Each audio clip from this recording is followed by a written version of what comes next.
Chad here. What's up, my friends? Hope you're enjoying the sunshine around the Rose City. From the NBA, Jonte Porter has been banned from the league for betting on basketball games. We'll have more on this coming up on the Rip City Drive with Dwight and Chad. The NFL Draft is 1 week from tomorrow. Joe DeLeon of the Believe Podcast Network can join us and talk draft and focus in on the quarterbacks. He'll stop by at 5:20. We have an NBA play-in doubleheader tonight. Heat, Sixers, followed by the Hawks and Bulls. It starts at 4 o'clock on ESPN. Philadelphia favored by 5.5, and Chicago is a 3.5-point favorite. Checking the Major League scoreboard right now. Top of the ninth, and Toronto Yankees and Blue Jays knotted up at 4. End of the top of the ninth in Oakland. A's on top of the Cards 6-3. And bottom of the seventh in Seattle, the Mariners on top of the Reds by a score of 4-1. Rip City Drive with Dwight and Chad coming at you right now.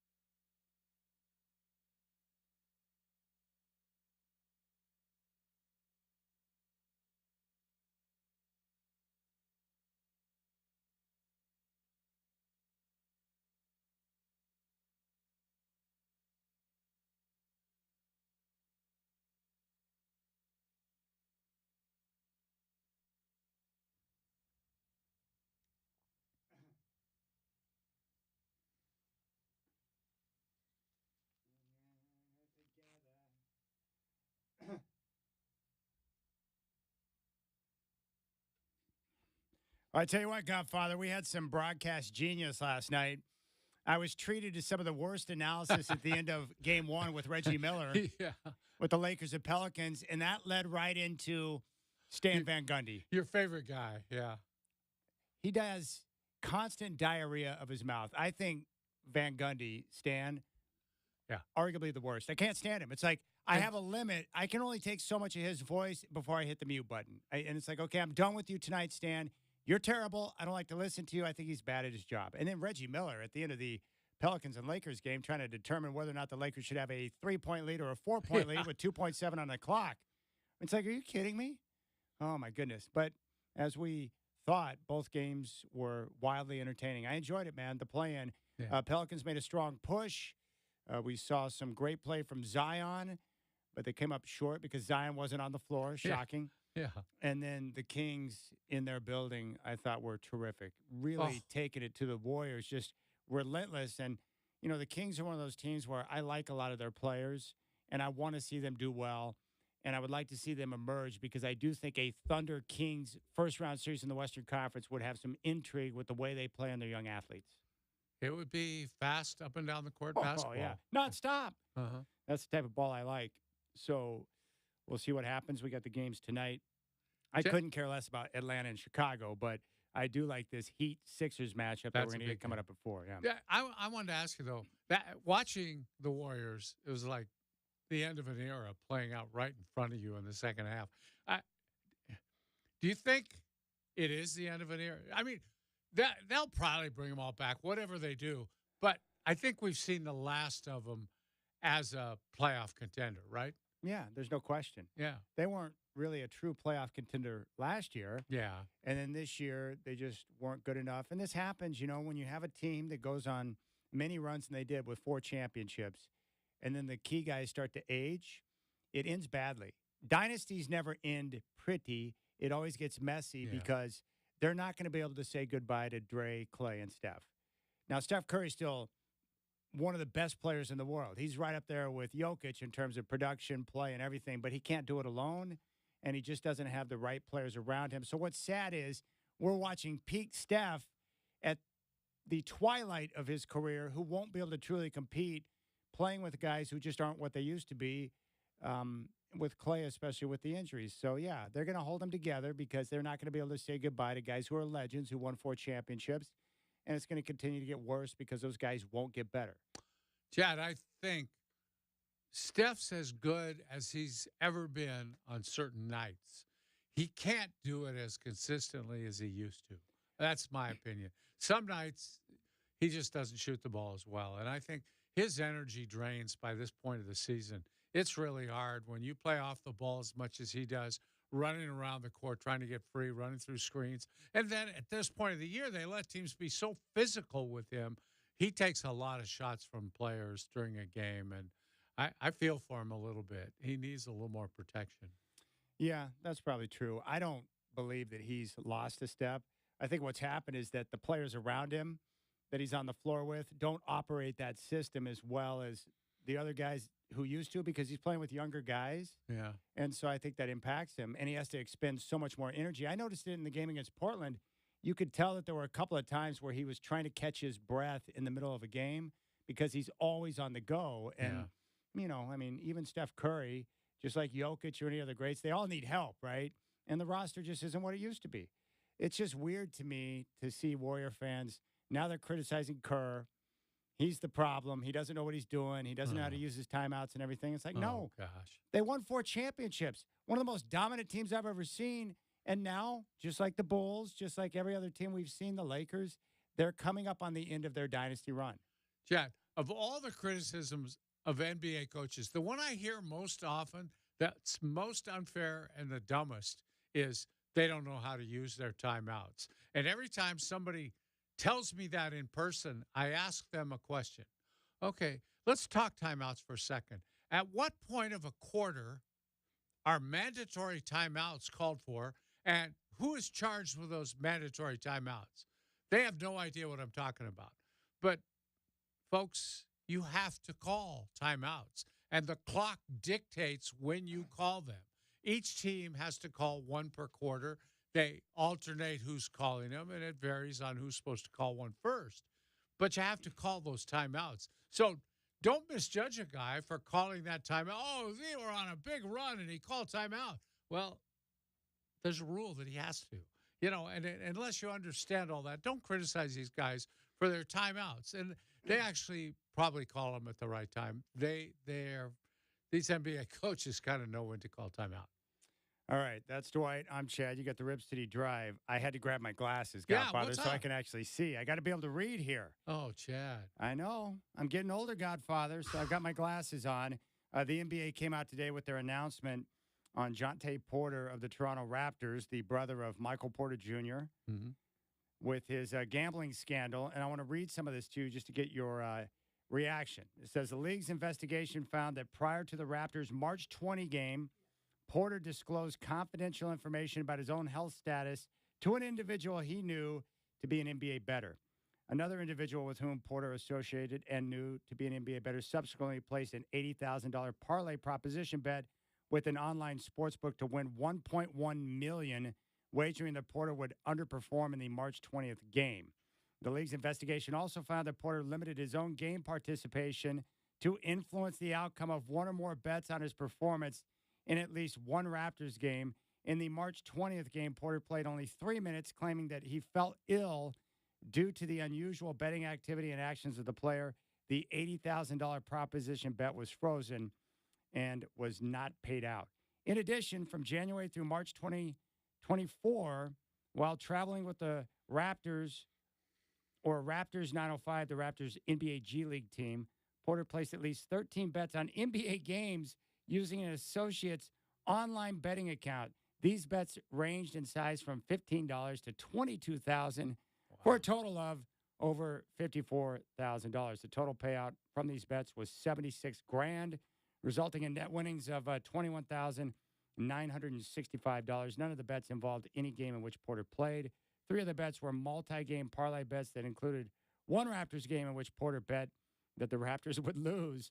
All 3 bets lost. The suspicious bets involving Porter's performance in the Raptors' March 20th game were brought to the NBA's attention by licensed sports betting operators and an organization that monitors legal betting markets. As a result of these actions, Godfather, Porter has been banned. Now, everyone's saying it's a lifetime ban, but in vintage Adam Silver activity, when I read through the official statement from the NBA, I didn't see the word lifetime ban. I found that to be somewhat intriguing based on the language that's flying around. That's the first thing I look for, Chad. Did they say lifetime? No, they just said he's banned, which I mean, you can lift a band, you can rescind a band at some point. And they have done that with guys. I think Michael Ray Richardson with drug offenses, being testing positive for certain substances. He was banned for life, I believe, and I think it was rescinded at some point. And he came back for another year or two. But I would expect this to be a lifetime ban. It would be very difficult to bring him back at any point. I mean, if you're like a drug offender, you can go to rehab. You can prove that you're no longer a drug user by passing tests, all that stuff. He'll probably never be able to do anything to prove that as soon as you let him back in the game, he's not going to place another bet. Well, the advantage here for the NBA, no one gives a flying rip about Jaynes Porter. Exactly. Whether he plays or he doesn't. I make the joke sometimes about certain players over the years here in Portland where it's like that person could disappear tomorrow and it would have no impact on the franchise. Yeah. There are just certain players like that. No one cares about Jaynes Porter because he's not a big-time player. So do I think it's a lifetime ban? Yes. Do I think he's going to play in the NBA again? No. And I don't think he should. I mean, this is one of those things, and we'll get into this later in the show, because I think people don't understand what gambling can do to a sport, but this is critical. And the best way to make sure that the players know that you can't do this is to drop a lifetime ban. That's serious stuff. You are telling him you are not allowed to play in our league ever again. But gambling's the one thing that can bring the sport down, unlike anything else. I truly believe that. That's why Pete Rose is not in the Hall of Fame, and there are plenty of other bad guys who are. So I think the NBA had no choice here.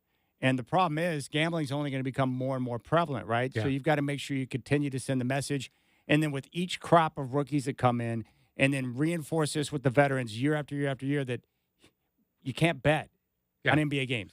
And Chad, you're getting a lot of people saying, oh, the league is just rife with gambling. They're sponsored by gamblers. They're taking the money from this gambling company. True. How can you expect players not to gamble? Everybody gambles.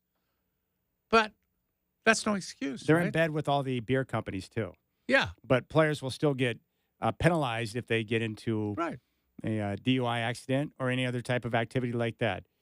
It's not the same. The league can embrace gambling for their fans, but you cannot endorse players wagering on NBA games. They know the deal. The players are not clueless on this topic. They knew.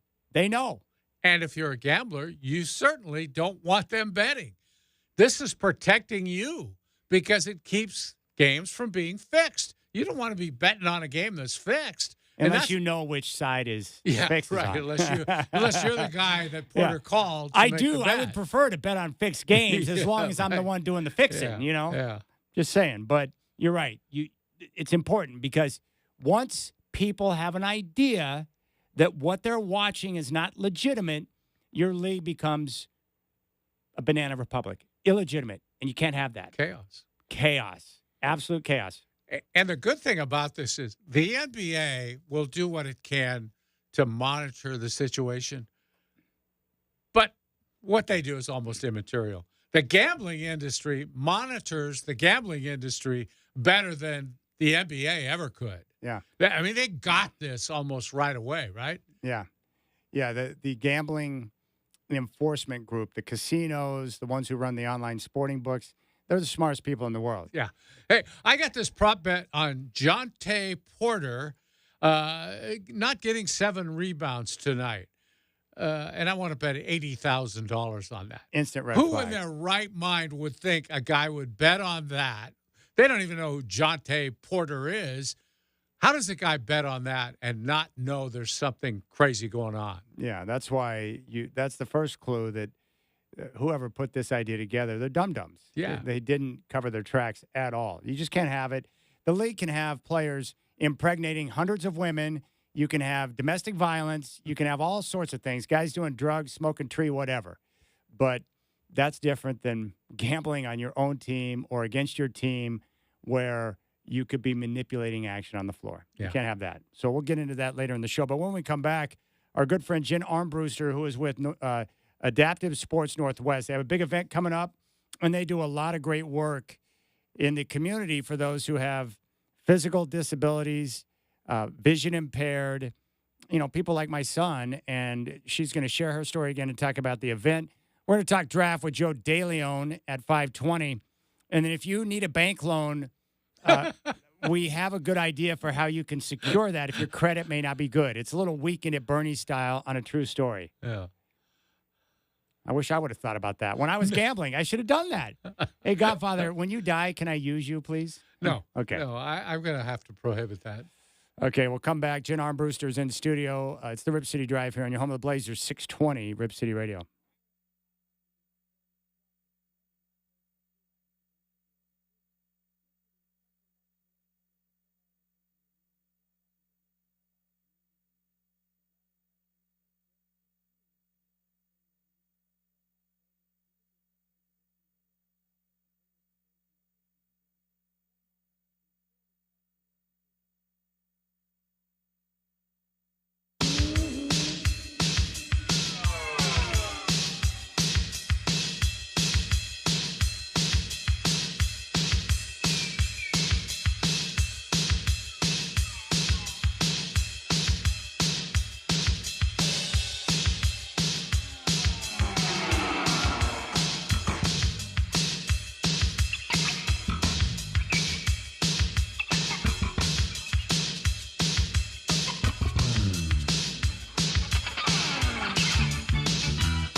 All right, we're going to talk NFL draft with Joe DeLeon coming up at 5:20. And Dwight and I are also going to get into Peter Schrager's mock draft. We tried to do that yesterday, but we got stuck on Sonic ice pellets and a variety of other things, Godfather. Yeah.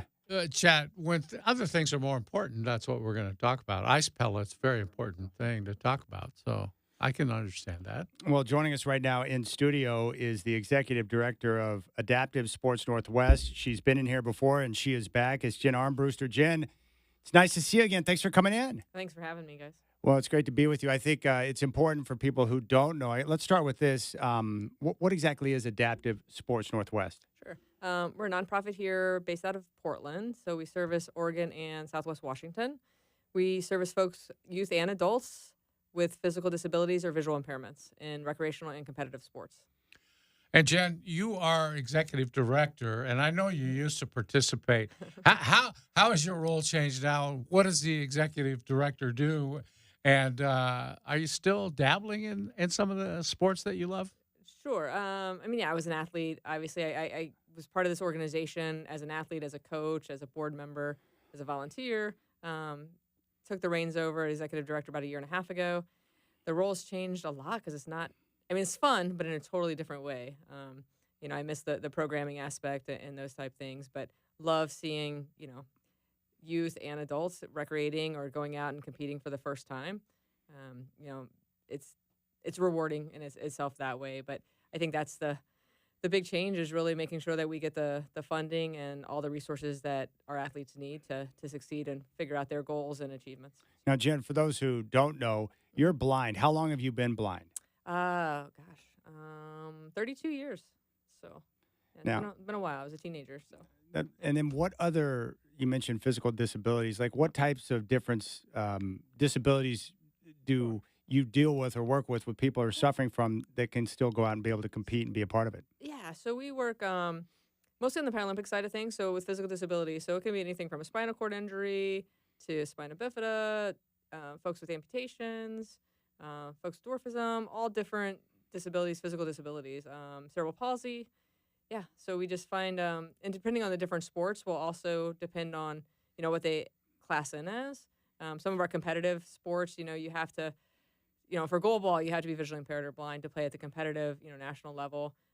But some of like our track and field and our swim team are cross disabilities. So you might have somebody with amputation swimming next to somebody that's totally blind, next to someone with dwarfism. It just keeps going. So. Yeah, the term adaptive sports Yep. makes so much sense to me because these sports are adapted, and they're Yes. adapted so that people with disabilities can now play them. And I think that's really cool. And you were just telling us off the air that you've brought pickleball in We did. to adaptive sports. Now, how does that adapt? Yeah, so pickleball was the most requested sport activity over the last couple of years. So we were able to bring it in. So adaptations look different for different folks. We do Sure. have sports chairs. So a lot of it is played out of sports chairs if that's something you need to utilize. And other than that, there's a couple of rule modifications, but everything else is it's one of the pickleball is a great sport because everybody can play it no matter what your different abilities are. If you're a chair user, if you're ambulatory, it doesn't matter. You can still play it. Now, Jen, goal ball is your jam, and that's what you specialize in. You've been a coach. You've obviously been an athlete. Well, give us a little background again on goal ball so people know what that is. Sure. Goal ball's played on the same dimensions of a volleyball court, 9 by 18 meters. The goal goes the length of 9 meters on either end. Play 3-on-3. Everybody plays blindfolded, so it doesn't matter what your vision level is. We'll make you totally blind to play. The markings have thin string underneath so you can feel it with your hands or your feet. And the ball is about a 3-pound medicine ball going around 30, 35 miles an hour at the international level Wow. on the women's side and about 40, 45 on the guys. That can hurt you a little bit. Doesn't tickle. But what was It that like? doesn't. Obviously, for people who are just getting involved in adaptive sports and working with you and getting involved in different activities, is it hard for some of the individuals at first to really engage and get going if they're learning to overcome a disability or visual impairment? Like, what's that process like when they first get started that you've noticed with the athletes who are coming in? I think the process is different for everyone. You might have been born with your disability, you might have acquired your disability, so I think those things are all different. So I think our job is really making sure that's a welcoming environment for folks and we meet them where they're at. If that's they just want to watch the first time, maybe it's connecting them with somebody else in that sport for them to talk to prior to, and just easing them in if that's what they want to. We've had some folks that are just like, throw me in the chair, let's go. And so I think every individual is different on where they're at, but I think our job is to meet them where they're at, and figure out what their goals are too. Is it recreational? Is it finding community? Is it, I want to be a Paralympic athlete? And how do we roadmap that for them to be successful and achieve what they want out of it? Okay, now I bet there's someone out there who's thinking, I wonder what they have that might fit what I want to do, or my father or my brother or whatever. Give us just a little bit of the menu of what you have available for people to play. All right. We have power soccer, wheelchair rugby, wheelchair basketball, goalball, swimming, track and field, archery, pickleball, of course, swimming, and I'm probably missing one or two, but civ volleyball, that's the other one. You know what? Yeah. Wheelchair rugby, is it as rough as regular rugby is? Do they get It is, yeah. They're it's a banging contact around, sport. right? Yep, yeah. I always joke around. I mean, right, it was called murder ball prior to it. No, So, yeah, it's that's again not not- something that tickles Not in when you're today's playing. world. Yeah. So, but yeah, no, it's a great game, and actually, our Portland Pounders are heading to nationals here in a couple weeks. Actually, Wow. they're missing our getting the game because they're out at nationals. So, All right, what have you noticed over time working with the different athletes in terms of the difference it makes in their lives to be physically active, to have a sport to focus on, to set goals and accomplish those, but also to be a part of a team concept to where you're getting a chance to accomplish and work with other people? What are some of the benefits you've seen from that over time? I mean, I think the benefits of what you just said, right? Is it's teamwork, it's accountability, it's community, it's all those things. Myself, I'm the same way. I mean, I lean towards team sports for those reasons. And a lot of our athletes talk about the same thing, right? They have friendships on and off the court with folks. They're traveling all the time, so they get to meet people from other states, other countries.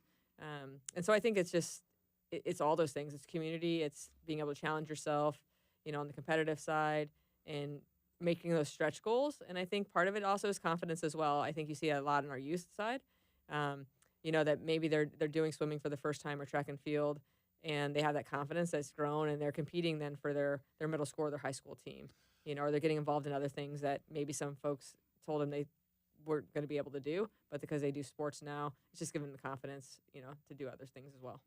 And Jan, you mentioned this earlier, but in a lot of these events, can you compete nationally on this? If you're really good here, can you go on further into playoffs, things like that? Oh yeah, for sure. All of our elements have the recreational base as well for folks that want that, but our competitive teams, can make regionals, nationals.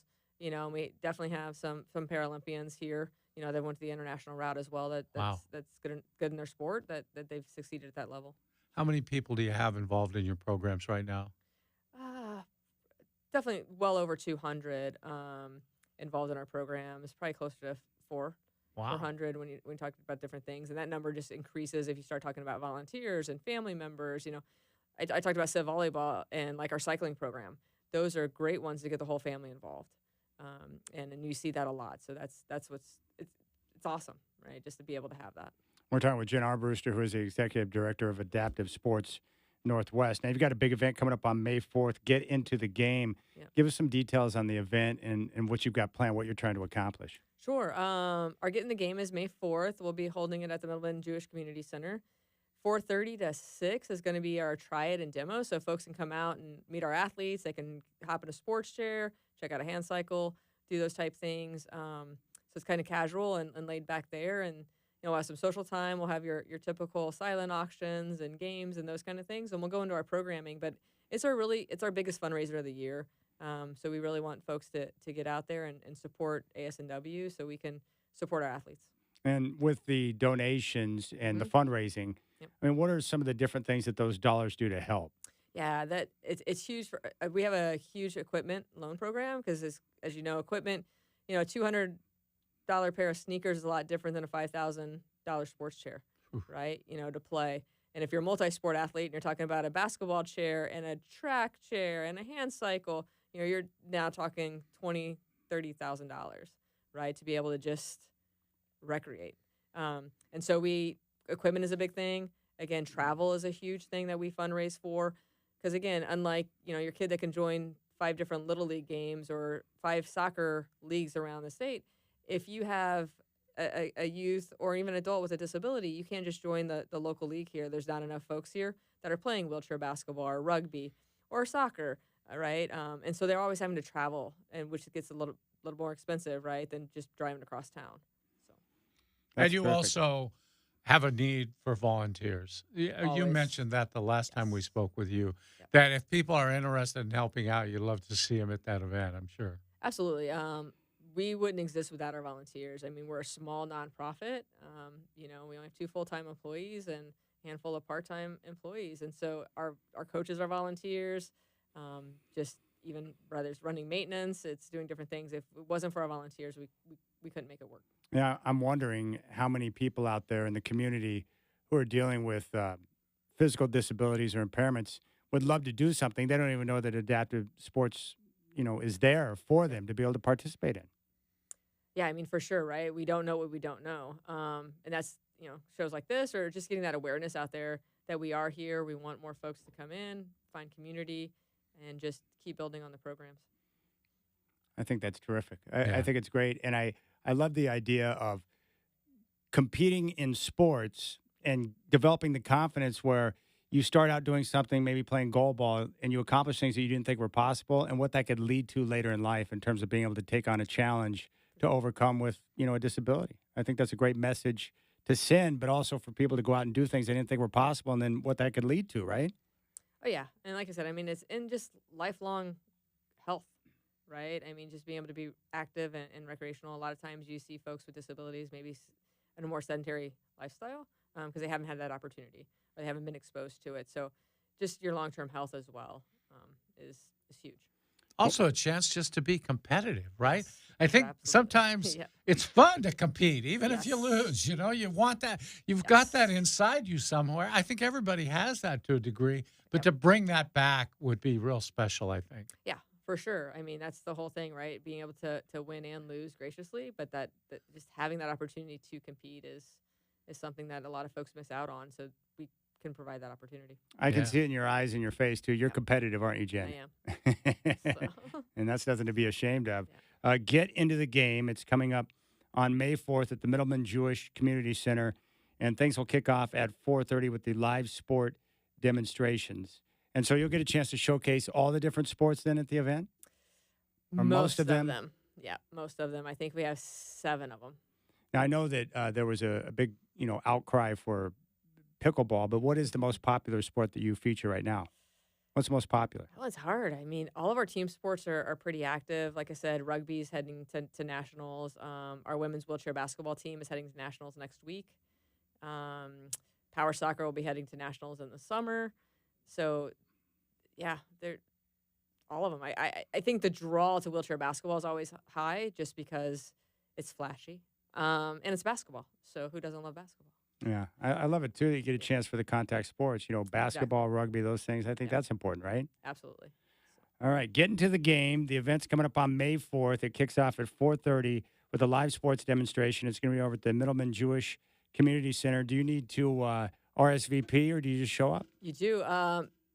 So you can go get tickets at adaptivesportsnw.org.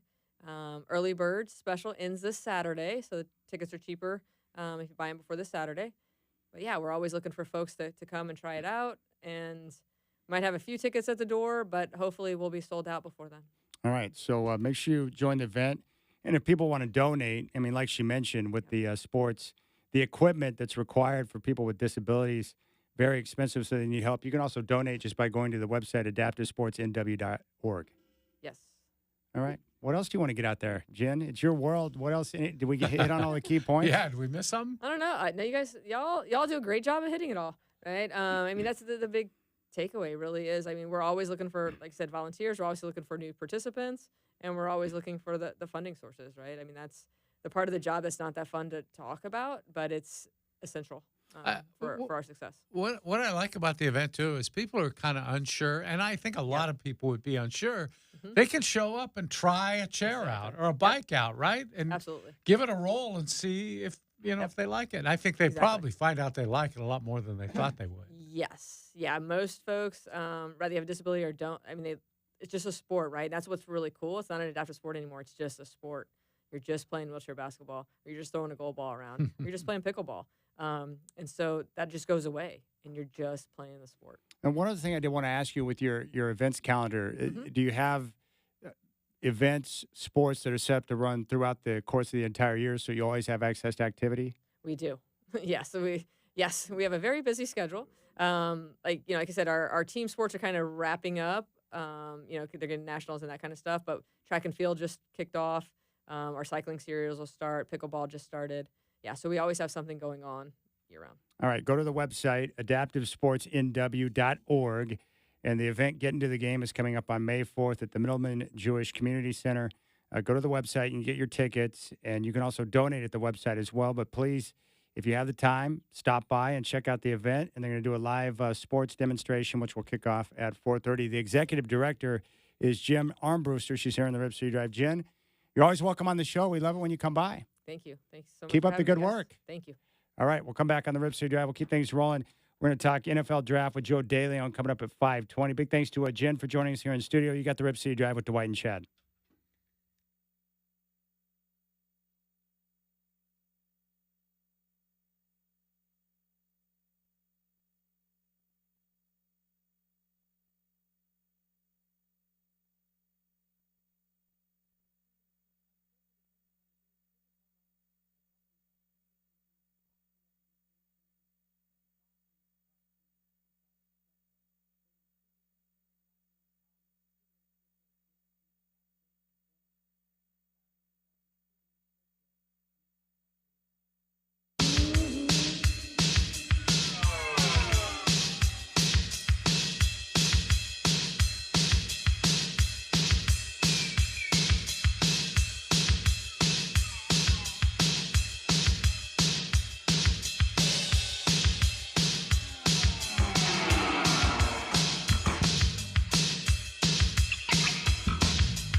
I've got people reaching out to me now saying, hey, the glasses look good, very distinguished. It's like, stop.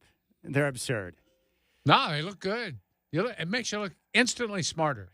That's not hard to do, Godfather. Yeah, I wasn't going to say that. But the weird thing is, like, I had that panic when I wanted to read something, and I saw the print, and I'm like, I can't read it. So I had to run over and grab the glasses real quick. It sucks. I had that This whole moment. adjustment to age and different things and stuff, like, I'm not particularly down with that, Godfather. And I think I'm done working out, too. I've been doing it for 32 years with Luke, and I think after today, I'm done.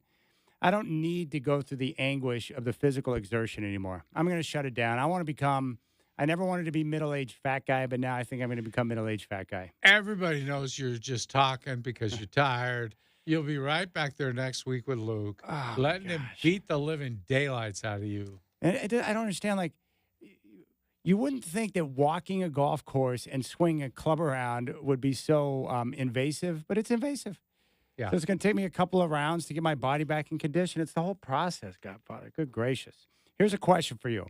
Caitlin Clark, we know because the women's championship game pulled in over 12 million people. I mean, what a boom.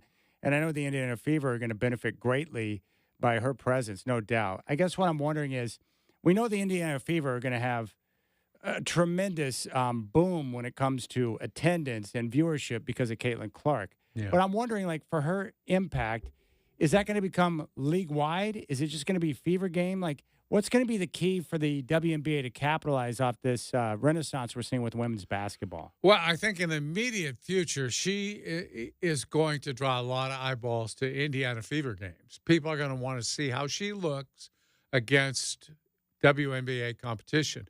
I think especially in the games where she's going up against good teams or a noted good player. In Oregon, I'm sure when they play the New York Liberty and she's going up against Sabrina, there's going to be a lot of people here watching that just to see what happens. Long-term effects, she's going to have to be a real standout to kind of keep that audience, I think, Chad.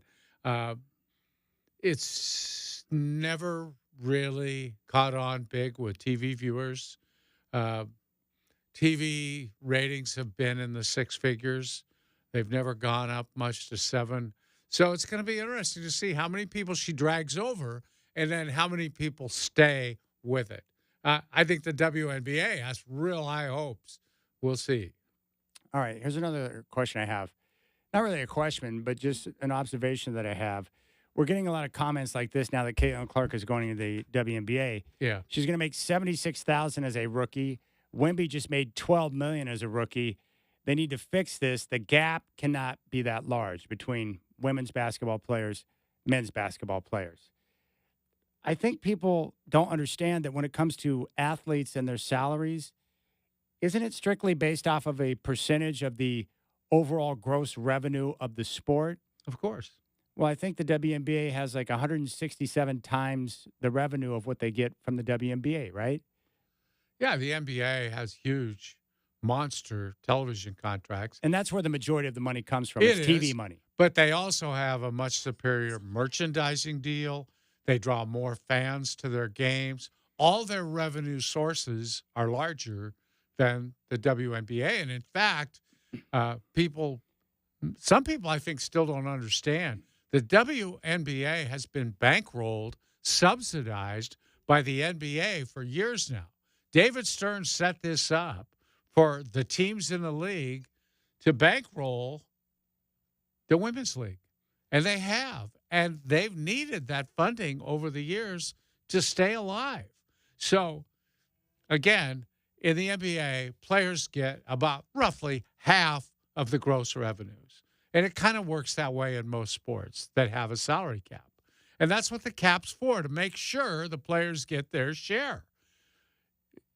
You can work that way in the WNBA, but if you did, they wouldn't get as much as they're getting now because the gross revenues are probably not exceeding the gross expenses. Yeah, I think the WNBA does about 2% of the revenue that the NBA does. Yeah. It's not even close. It'd be the same as the UFL players demanding to have equal pay to the guys in the NFL. The reason why the NFL players make significantly more money than what you see in the UFL, which is another pro league, Mhm. is because of the overall revenues, especially one on the TV side. And the NFL's got monster TV contracts. Minor league baseball, same way. Yes. Guys playing for the Hillsborough Hops are not going to make big league money. Yes. So as the WNBA grows, and hopefully it will, and then the TV Right. money starts to become bigger, you're going to see the salaries of the women's basketball players continue to climb as well, right? Yeah. And it's hard to make a case once you understand the financial side of this. It's hard, I mean, do you want the league to exist? If you want them all to make $1 million a year, just $1 million, not the 12 million, just $1 million, the league can't function. They won't be able to survive. No. And how much do you expect the NBA people to lose on the WNBA? Yeah. Applaud David Stern for his willingness to Mhm. force And it was his him. owners. Yes, it was David Stern. Yeah. And he was dead set on it because he had a vision of what he wanted women's basketball to be. And so that's a great thing. But the league needs to continue to grow and bring in more TV revenue. And that's why we keep talking about the stars, because they need more people like Caitlin Clark. And that's why we're hoping the impact will come from younger girls choosing to go to basketball instead of soccer or other sports, so that more of our fine women athletes will play basketball. Yeah, she had a great run in the NCAA. She could be the WNBA's Larry Bird. The problem is she didn't have Magic Johnson going all the way up the ladder with her as the, as her opponent all the way through. So now she's at the WNBA. There's no natural rival to go against. I'm hoping that becomes Angel Reese. That would be terrific. I don't see that it will be. They play different positions. They're not. People are telling Magic me. and Bird play different positions, too. Well, I know, but people are telling me that Angel Reese is not going to be an instant success in that league because she's a tweener size-wise. She doesn't fit. The post player in that league is bigger than her, and then she may not be quick enough. No, to I know. play the forward Everything you slot. say is right. I'm just saying I hope that it becomes that. It's a hope Yeah. of mine because they're natural rivals coming out of college. So Yeah. that's what I'm hoping for. Yeah. There's plenty of better players than her, though, that I think could become real rivals. I understand that. My personal hope is I that know. Caitlin Clark and Angel Reese will become natural rivals in the NBA. Yeah. Well, Everything you hold say on is to true. that. I'm just Hold on saying to that because I like those two gals. I like them. Do you? Yeah, I want to see those two get a chance to go at it because of the rivalry. Again, why did I pay attention to the games this year? Because of the history that existed between Reese and Clark from the year prior. They need rivalries like that. I was introduced to the NBA with Bird and Magic, Celtics and Lakers. I was very fortunate, right? Yeah. You grew up with rivalries before that. It was probably still the Lakers and Celtics in the finals. when Well, you grew yeah. up with the league. Don't talk like that was a long time ago. That lasted for decades. Those two teams going at each other all the time. Yeah, the decades, and then when we got into the 80s, it reemerged, which was terrific. Mm-hmm. We'll never see anything like that again. Bird and Magic playing in a championship game, and then the very next year they're on opposite coasts, and then you had the Rays settlement. The whole deal was amazing, and the Yeah. NBA profited greatly off of that. Mhm. What people don't remember is that NBA players didn't used to make big money either, and their finals games used to be on tape delay, for crying out loud. Well, people will tell you that Magic and Bird saved the league. I mean, it was on They life did. support in those days. People weren't watching it. College basketball was bigger. All right, so Dwight just tried to crush my dream of Caitlin Clark and Angel I will Reese. continue to try and do that. It's just my hope. But It's your you're dream. trying to crush hope. Come on, Godfather. All right, we'll keep things rolling here on the show. Joe Daly on Talking Draft. We love him. He's coming up at 5:20. And when we come back, we want to dive into Jonte Porter. Or excuse me, I want to talk NFL Draft. Peter Schrager, we didn't get to it yesterday because we got stuck on Sonic Ice Pellets. Yeah. Did you go buy the machine last night? No, I'm not buying. I told you, I'm not spending $250 Oh, yeah. bucks. It would be unlike you to My spend $250. refrigerator makes ice. It doesn't make ice balls, but You said balls. yes. All right, we'll come back. We'll talk NFL Draft, focusing on Schrager's mock and what that means for the quarterbacks at the top.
All right, 4 o'clock chat here. What's up, my friends? What a beautiful, sunshiny day here in the Northwest. Bad news for Jonte Porter. He's been banned from the NBA for betting on basketball games.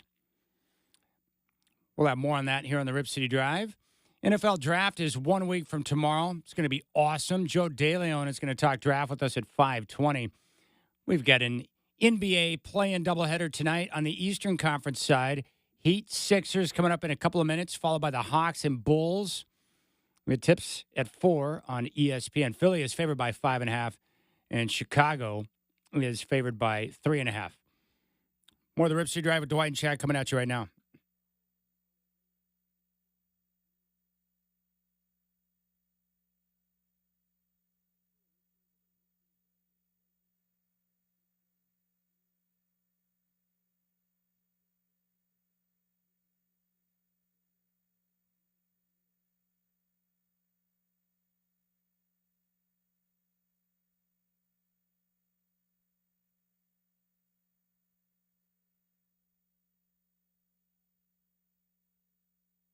And I forgot to warn you, Godfather.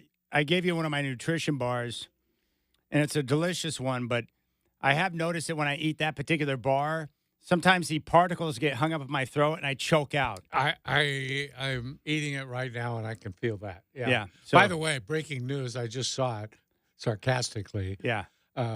Steve Kerr fully believes that if they get everybody back together again, they can make a run next season at the in-season tournament championship. Yeah, I'm sure he does. Yeah, the Warriors, I don't know what you do in that situation. The right thing to do would be to let Clay walk and not re-sign him because even if you get him back at a discounted rate, he's not going to get better with the injuries he's had. And you're going to have to give him – you can't give him what he was making, but you're going to have to give him at least $20 million or it's an insult. Probably more than that. Probably thinking about 24 to 25 at minimum. Yeah. That's a problem. And then with Draymond Green, I mean, at this stage in his career, I love Draymond. He's a Hall of Famer, a terrific basketball player, and he's been the heart and soul of that championship core. But you probably need to move on from him, too. But they won't do that because this is where teams, and it's so difficult. And I get it, right? When you have a core group of guys who have been widely celebrated by your fan base, who have embraced the Bay Area, who have won 4 championships, how do you say goodbye to those guys? You can't say goodbye. That's the problem. You can't. And so I guess what you have to do is also take into account what Steph wants. My guess is, and he mentioned it last night, he can't imagine playing basketball without those guys. So I guess what you do is you just ride it out. You bring them all back. You try to work in the margins the best you can to be somewhat relevant. But just like any other championship dynasty, we're at the end. And they won't be a true title contender. That's the only problem. It's tough because the right thing is to get rid of those guys, but it's also the wrong thing because you're going to alienate your fan base. I don't know how you handle that. I'll tell you what, though. Your fans tell you, don't do anything. We want to watch these guys. We want them to retire as Warriors. Yep. But you know what? If you make some astute deals and you bounce right back in a year or two with pretty good teams, they're going to think that was a pretty good deal. I agree. So the right thing to do is to move Steph Curry. Probably it. You're absolutely right. And you could get a lot for him because somebody looking for that final piece, I mean, he could go a few places and help you win a title, I think. What GM has the balls to trade Steph Curry? None of them. Exactly. Yeah. It's the right thing to do. You want to go out and really rebuild your team, trade Steph Curry because you could get multiple first-round picks for Steph Curry because he's still playing at an elite level and could help any team out there. What if you told your fans, look, we got to break it up, but we're going to be nice to Steph. We're going to send him somewhere where he can win, and you guys all ought to get behind that. Yeah, they're going to tell you to F off. That's what they're going to say. There's fans in Portland saying, I'm happy for Dame. He gets to go someplace where he has a chance to win. Yeah. Dame didn't win 4 championships. Yeah, I know, but I'm just telling you, the fans won't accept that. Steph Curry. You don't think that do you think they think they're going to win another title with him there? They're not. They don't care. They want Steph to remain a Warrior. Oh, geez. Here's where Steph Curry, and it was pretty amazing because when I went down there, the mecca of Bay Area sports, there were certain guys that I realized real quick, you say an ill word about, and people are going to crush you for it. Barry Bonds is untouchable. Yeah. Absolutely untouchable. That's the only place he is. Yes. In the Bay Area, he is as good as gold. Yeah. Buster Posey is on that list, as is Tim Lincecum. Lincecum is looked at as the guy that got it started. How about Mad Bum? Mad Bum also. Yeah. The other guys on that list would be Joe Montana, Jerry Rice, Steve Young. Yeah. Steph Curry. Bill Walsh, too. Bill Walsh. Steph Curry somehow emerged to the very top of that. He's like the icon of all icons in the Bay Area. And they've had some of the best stars of all time. Steph Curry is the most beloved of all those guys I just mentioned. And that's saying a lot. Yeah. He's a different type of cat. He is royalty in the Bay Area. And yes, if you get rid of him, even if it's the right thing to do, the fans will, they won't understand. What are you doing? You're going to get rid of Steph Curry? You're going to trade Steph Curry. And that's where these teams fall into. Teams have this happen to them all the time. They can't move on.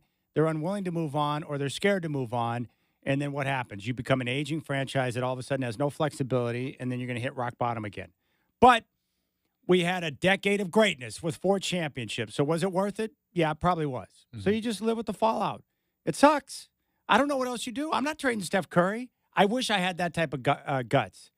This is what we're going to do. We love Steph. You love Steph. I'm going to send him to a place where he has a chance to compete, but we're going to do what's best for the franchise. I wish I had the balls to do that, but I don't. But that's the right thing to do. Trade Steph, because you're going to get more for Steph than you will freaking Clay or Dre at this stage.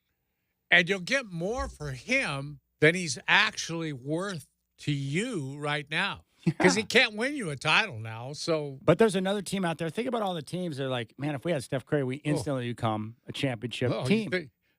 LeBron's mouth is watering thinking about that. I can tell you that. I still marvel at Steph when I look at his numbers. He still shoots the 3 ball at over 40%.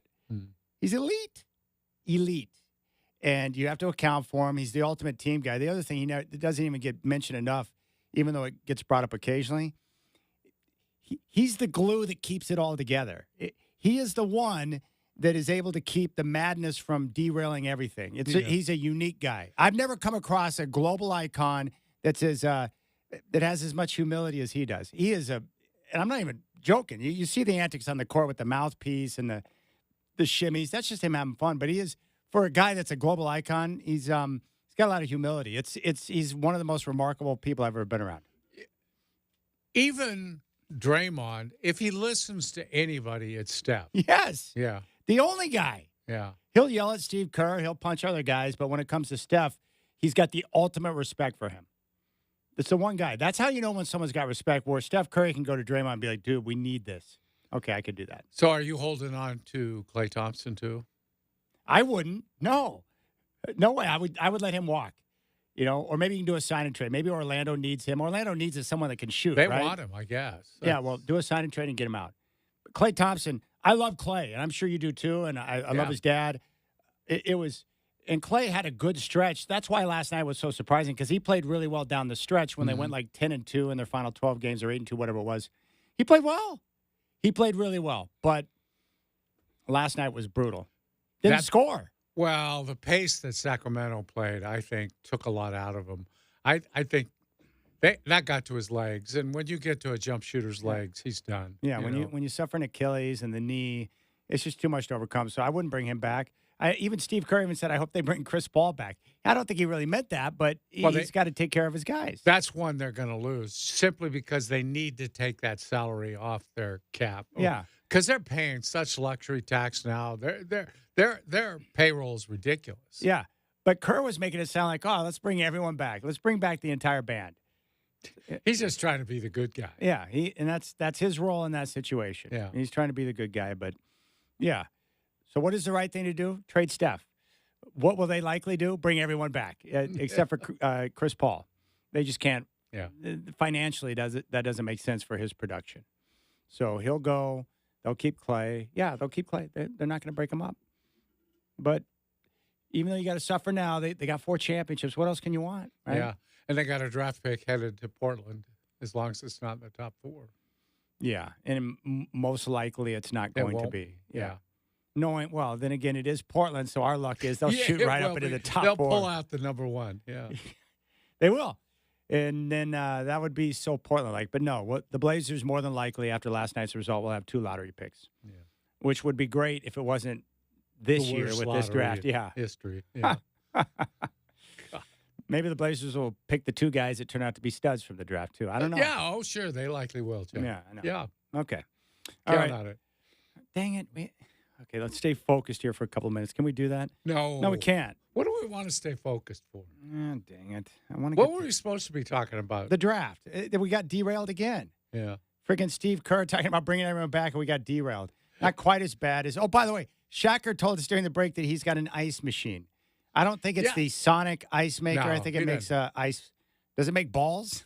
Just normal size ice cubes. Okay, but listen to what he does. It's genius. He uses distilled water, and you said that it makes even better ice, doesn't Yeah, it? because the ice come out clear. Well, the ice that comes out of the fridge freezer have that milky white stuff to it. I like that. Because some water, not all waters are the same. I think my water from the refrigerator comes out clear. My ice. I think it does. Yeah.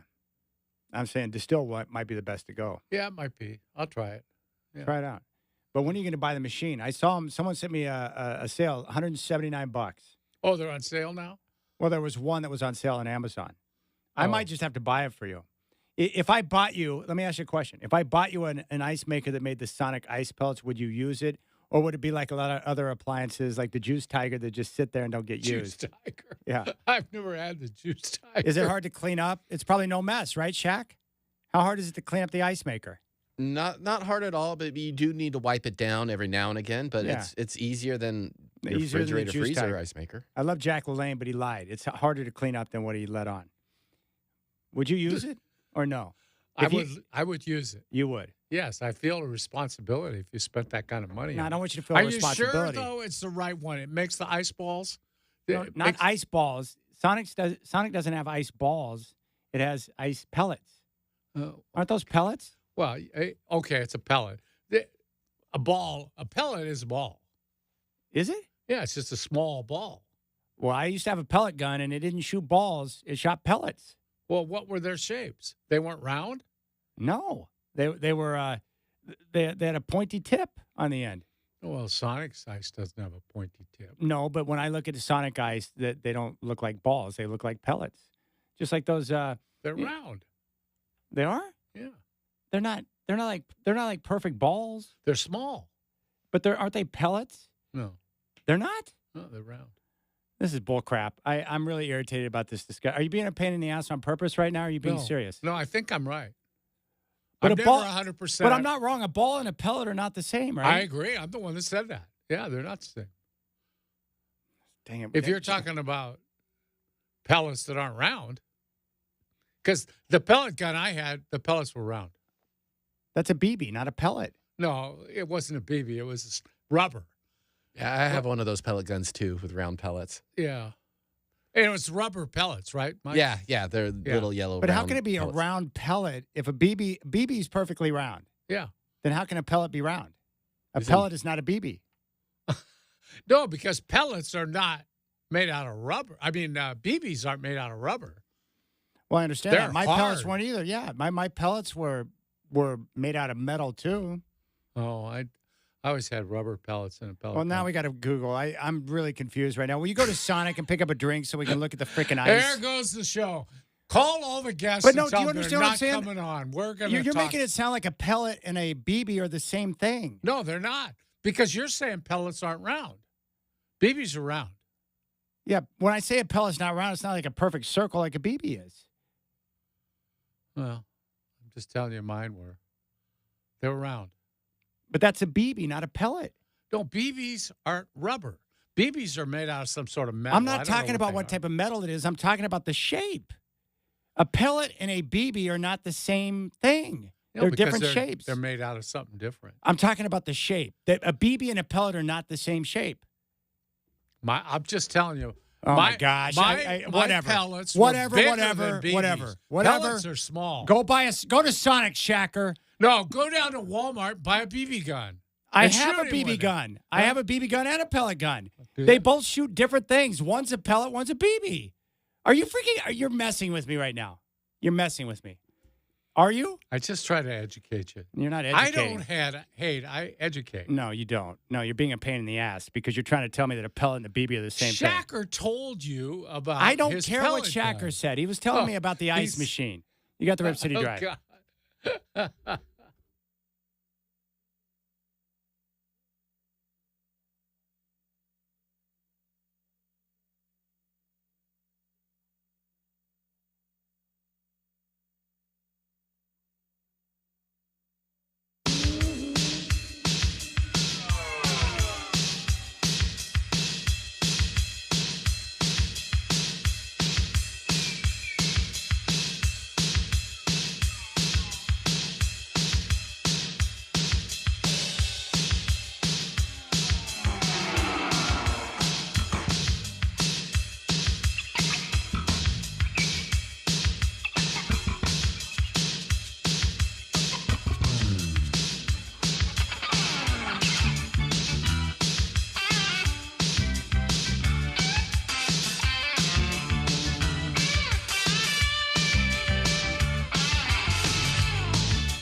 All right, draft's a week away, and Peter Schrager has dropped his latest mock to join all the other mocks. But the interesting part here is who he's got moving up to get J.J. McCarthy. So I want to give you the quarterbacks he's got going 1, 2, 3, which I think lines up with pretty much what everyone thinks, Godfather, assuming that New England does take a quarterback. And when I heard Schrager yesterday, he says he's about 80% on the Patriots drafting a quarterback at number 3. Obviously, Caleb Williams going number 1 to Chicago. Jaden Daniels, 2 to Washington. And then 3, the Patriots taking Drake May. But where it gets interesting, he's got New York, the Giants, moving up in a deal with Arizona to get J.J. McCarthy. He says New York moves up 2 spots, tossing Arizona this year's 3rd-round pick, number 70 overall, and next year's 2nd-rounder to land McCarthy. This is merely a mock draft, but I could see this deal coming to fruition. Joe Schoen didn't draft Daniel Jones. JJ checks a lot of boxes, and Big Blue can get out of Jones' contract after this upcoming season. I assume that this projection could make headlines in New York. That's fine. I know the Giants have been going through all of the quarterback prospects diligently, as they should be. And then after that, he's got the Chargers taking Marvin Harrison Jr. as the first non-quarterback off the draft, and then Arizona taking Rome Odunze at number 6 as they move back 2 spots. What would they have to give up to make that deal? Are you talking about the Giants? Yeah. Well, he already said it. I just read it. He said New York moves up 2 spots, tossing Arizona this year's 3rd-round pick, number 70 overall, and next year's 2nd-rounder. So a 2nd, a 3rd, and then you swap places between 4 and 6. Now, the reason why this might be more attractive for Arizona is obviously they're talking to Denver, they're talking to Minnesota, potentially maybe the Raiders, teams that want to move up to number 4 because Right. Arizona's not going to take a quarterback. That's why the top 3 teams are taking quarterbacks. If you want to get McCarthy, who's considered to be the 4th guy off, you're probably going to have to go to number 4. Right. The reason why the Cardinals may have more interest in, dealing with a team like the Giants if they're dead set on drafting a quarterback is you make the move, you drop back 2 spots, you can still grab one of the top players at their position in the draft. Right. The weird part is with the Giants, and we've talked about this a couple of weeks ago, they're one of those wild card teams. No one's dead set on them taking a quarterback, although they could probably use a quarterback. No one really knows what their thinking is, which is interesting to me. And then, if they were to make a move with Minnesota, you would move back. You would get 2 picks, but you wouldn't be taking your first selection if you're Arizona until, number 13 or number 12. And then you get that later pick that they got from, Houston, a few weeks ago. The one thing I would say on New York's behalf, that's not as punitive as some of the deals people have made, obviously, to move up to get a quarterback. There's been some much more absurd things done than that. But, it's not going to hurt them too bad because they're still going to get a reasonably high pick. And maybe they get their guy. I don't know if J.J. McCarthy is worth that, but what I don't if they understand, do, I guess that's what they do. what's weird is that none of us believe that J.J. McCarthy is that guy. Well, it's because nobody's seen him do it. But then why are all the NFL teams dead set on moving up to get J.J. McCarthy as the 4th quarterback and not Bo Nix, Michael Penix, or one of the other guys? Why is it McCarthy? I think that's a great question. His workout obviously was good, his pro day. Yeah, but the pro day, do you really put a lot of stock into that nonsense? No, it's absurd. I've told you that before. The guy's throwing to his own receivers. They know what is coming. Everything is Well, the way I was rehearsed. told is that what I was told by a guy out of Denver who puts together, he scouts.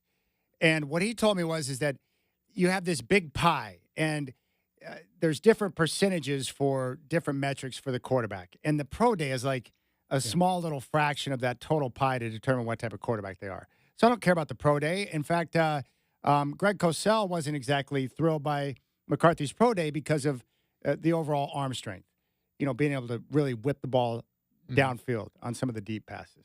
I just don't care about a pro day because if you're with your receivers and you're in shorts, what am I really learning about you? Yeah. You're not in a live game. You're not being chased down by a 300-pounder. So, I don't know.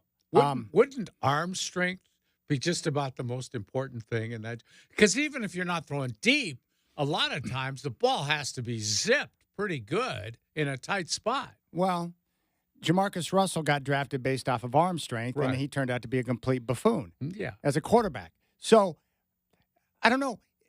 The one thing that Cassell was talking about is that each team, all these things that you just mentioned, it could be arm strength, accuracy, pocket awareness, all these things matter and are important to determining what type of prospect the guy is going to be when you're trying to project. But each team weights those different things differently. Like one Yeah. team may put footwork ahead of arm strength. I don't think arm strength is as important as accuracy. Like I would rather have a guy that can place the ball where he wants to place the football, because there have been other quarterbacks in the league who didn't have the dynamic arm but were incredibly accurate and ended up winning multiple championships. Joe Montana's arm strength was not that good, but he was deadly accurate and always knew where to put the football, and I think that's great. John Elway had a rocket arm. He was also accurate.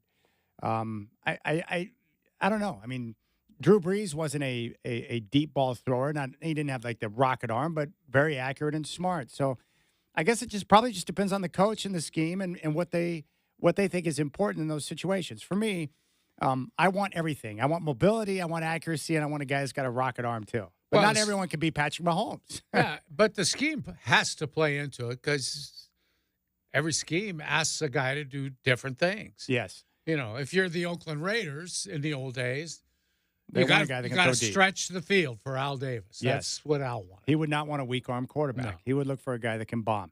What I have heard from all the different guys on J.J. McCarthy, and you're right, and Cassell even says the same thing. It's like it's hard to project because I haven't seen a lot. He did say the one thing that he did a lot of at Michigan that could work for a guy like Sean Payton was play action. And he's got a learned trait of being able to do play action, turning his back to the line of scrimmage. He said that's a learned trait because when you play fake and your back's to the line, when you turn around, guys are not in the same position they were than when you were looking ahead. And he goes, you have to learn how to adjust to that. He said McCarthy's really good in the play action type game and also working from under center. There are other guys that like the fact that he worked out of a pro-style offense at Michigan where a lot of guys, the top quarterbacks, did not. So his processing and what he had to do in terms of getting to the line of scrimmage, getting the protection set, being able to work through his progressions, it was on an NFL level, so his processing ability was there. And they also like his third down passing. Well, that's what I was going to say. That's what you hear all the time. Is He Yes. was very good on third down. And you know as well as I do, the best quarterbacks, that's where they make their money, third downs.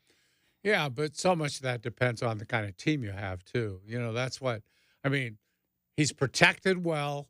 He has a running game. He has multiple threats. Yes. A lot of things he can do. That plays into it. That's true. Yes. The key is what you're looking for is who's the quarterback when you're down by 10 points with 8 minutes to go in the fourth quarter who can drop back and throw it on every down when the defense knows you got to throw it to win the game and you're able to do it, process, put the ball where you want it, and be able to do that. The other thing Cassell said about Williams that was nice, he loves everything about him, but he's like, the guy can also place the football exactly where he wants.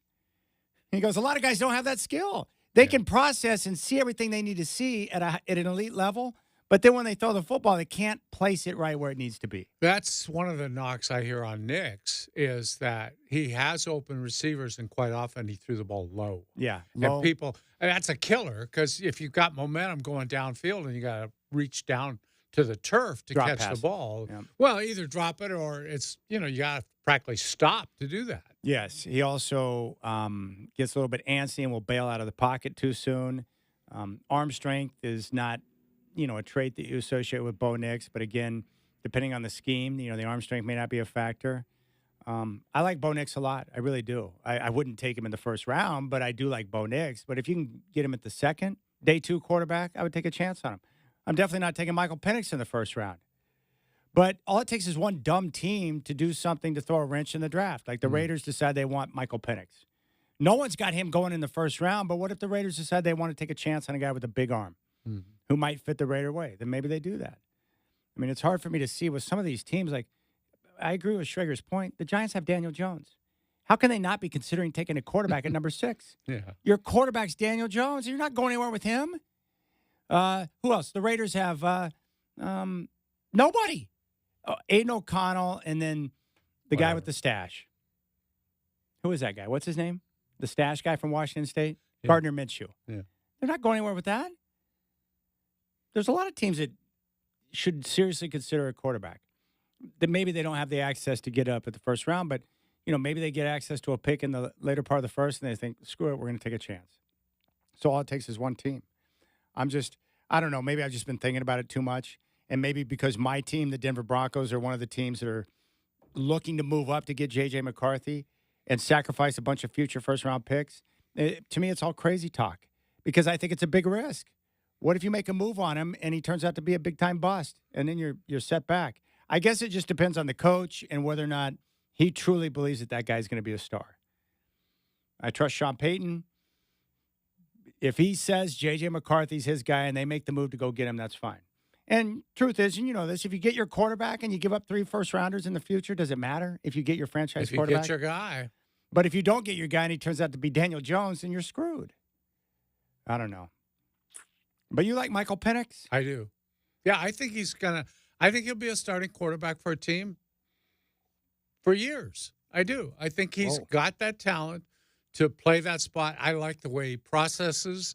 I like he's like a 4.2 student. He won, I don't even remember what they call it anymore. They have a Heisman for scholar athletes. He won that. He's a brilliant guy. I think that helps a lot. I do. Because processing and being able to think on your feet, all that's so important. He gets the ball out quick, sometimes too quick probably, but I like him. He's a winner, I think. I think for me, he checks a lot of boxes. He can actually run a little bit too. I like his quick release. I mean, he does a lot of the things in the NFL that you want to see. He gets rid of the football. Yeah. Offensive linemen will love him because he doesn't sit back there and hold on the ball. And he processes quick and boom, the ball is out. Obviously, the deep ball throwing. I mean, most of his throws were outside the numbers, but I mean, he's accurate, big time thrower. He put up good numbers in big games.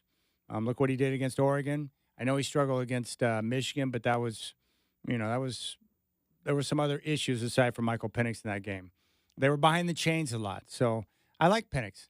Obviously, the medicals are a question. I just don't know what type of quarterback he's going to be. I don't know. I like Bo Nix a lot, too. Smart, good leader, seems to process pretty well. Mm-hmm. But for me, it's hard to judge because he played – the majority of his passes were screen dumps in that offense. Yeah. I don't know. It's hard. I mean, obviously, there's so many mistakes made on it. But I don't believe in J.J. McCarthy either. Yeah. I have my question marks about everyone outside of Caleb Williams. I didn't see enough Drake May to really have a feel on him, although people praise him in terms of being a leader, good guy, smart. He's got the big arms, so he can do a lot of different things. I'm partial to Jayden Daniels because I was a Sun Devil fan, and I watched him play live a bunch of times. I like him a lot, but his body's pretty frail. Good deep ball thrower. I like him. But with J.J. McCarthy, every time I watched Michigan, they were running the football and dominating teams with their defense. Yeah. How many touchdown passes do you have? 22? Mm-hmm. I mean, I don't know. Yeah, it's like Jayden Daniels on the field when he's playing. He looks really good. Yeah. Really talented. Really nice. But again, it's hard for me to project him to be a long-term guy looking as frail as he looks. Yeah. And he wants to run. But he's not he does have some, he can run, but he's not like some quarterbacks that is their first option. He holds off long enough to be able to do that. The good thing is the one thing I would say about him is that the NFL is getting to a point now to where it's really hard to get a good shot on a quarterback. They protect him so well that maybe that's going to help a guy with a more slender frame. But his body type is such that I just don't know how much stronger he can get. I don't know. Injuries weren't a big issue for him in college, too, and he got better with each year. So he's intriguing to me. Maybe that's a good fit for him in Washington, too. In the air raid offense, getting a chance to work with Kingsbury, he would seem to be a natural fit for that. But, yeah, there's only one guy I believe in, Caleb Williams. Outside of that, J.J. McCarthy, Drake May, Bo Nix, Michael Penix, I don't know. Meaning, I don't trust him enough to where I'm going to give up multiple picks to move up and grab a guy like that. Like J.J. McCarthy, I like him. Sharp guy, came out of Michigan. Jim Harbaugh is a big fan. But am I going to give up multiple picks to move up to get J.J.? I don't know. Yeah. Harbaugh's a big fan. He's telling everybody how good he is because he wants somebody to pick him so that he can get the guy he wants picking soon after that. Yeah, that's exactly what he wants. Yeah, he wants Marvin Harrison Jr. He He's trying wants to do all whatever he those can to get quarterbacks Harrison. gone because he's already got his. Yeah, so I don't know. I'll just trust. Obviously, Sean Payton knows a lot more about football than I do. So if they make the move to go get McCarthy, I'll just assume that he's the next Drew Brees and trust that he knows what he's doing. I think at one time it might have looked a few months back that he would get him picking where they're picking, that he wouldn't have to move up. But now McCarthy has won so many people over, he'll be gone for sure. Now. Yeah, he'll be. It looks like they're going to go 1, 2, 3, 4 with quarterbacks, which has never happened in a draft before, which is amazing to me. Yeah. But that's going to be a lot of fun. You know, the other thing too is with Sean Payton. Well, I was trying to think about this. I'd much rather McCarthy go to Minnesota or Denver than the Giants. To go to New York and have to be in that clown show, like that'd be kind of difficult for him. I wouldn't mind seeing him go to Minnesota or Denver because I like the two coaches. I'd like to see him get a chance to work with great offensive minds. I would like to see Payton get his hands on McCarthy from the standpoint that I want to see a great coach, offensive mind, working with a prodigy like that to see what he could become. See if Sean Payton's really good or if he just benefited from Drew Brees and he's really not that much of a genius. So really what you expect is your Broncos really not to take a quarterback, suffer through this year, and then go after Sanders next year. And that's what I hope. Yeah. That's my hope. My guess is with Denver in particular, they're going to try to move up to get McCarthy. They're going to find out real quick that the price is going to get too high. They'll probably end up taking Letu, or how you pronounce his name, from UCLA, an edge rusher, or they'll trade back to collect more draft picks. They'll try to get McCarthy. It's going to become too rich, and they'll be out. And I think in the end, it's going to be Minnesota, not the Giants, who move up to get McCarthy. And then you're going to have quarterbacks go 1 through 4. What are they going to have to give up to move past the Giants if the Giants want them? Well, look at the package.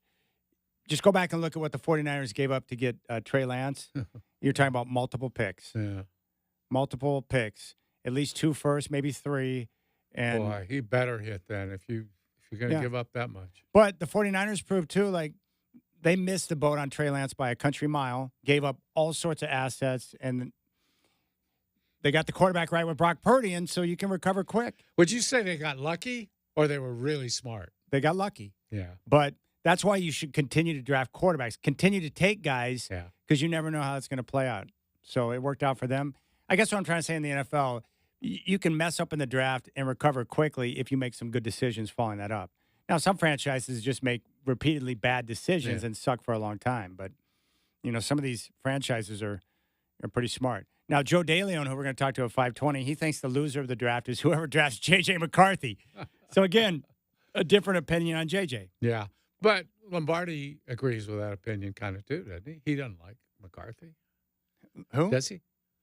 Lombardi? Yeah. I thought you said he didn't like him much. You talking about Greg Cosell? You said Lombardi. It was Cassell. That's right. Yes, Vince Lombardi I was thinking of Mike. came No, to I me was in my thinking of dreams Mike. last night. I was thinking of Mike Lombardi. Oh, I haven't heard his take on it. Yeah, But I yeah, thought- Cassell was like, I just haven't seen enough Yeah. to really know. Because all of it, even if you get a lot of stuff on tape, it's still projecting, right? Trying to You never get enough. Do you? No, the teams have proven to that. make that decision. All right, we'll come back on the Rip City Drive. Dwight and Chad here. When we do, we're going to talk about the plan from last night. Zion was great last night until he wasn't, Yeah. for the usual reasons. Until they needed him. Yeah, and he's not going to be available tomorrow either. Classic.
All right, Ben Golliver from the Washington Post came on the show yesterday, and we talked to him before that playing game last night with the Lakers and Pelicans, and he was critical of New Orleans, saying, hey, you've gotten your face kicked in by the Lakers the last several times you played them, and where's Zion? He needs to show up. Yeah. Well, they showed up last night, and Zion had a big game, double-double, 40 points. He was terrific, Godfather, and then it turns out that when they needed him most, he was out at the very end of the game with a hamstring injury. That's what was reported by Shams, and now he's not going to be available for the game tomorrow. So even when he was great, the one thing that's been the dark cloud over his young career has been health and availability. It's brutal. I felt bad for him last night because I'm like, he's having the game of his life, and he's got a chance to get them over the top against the Lakers in that comeback. Yeah. And then when they needed him most, he's out of the game. And the rest of the guys, C.J. McCollum, no show. Yeah. Brandon Ingram, no show.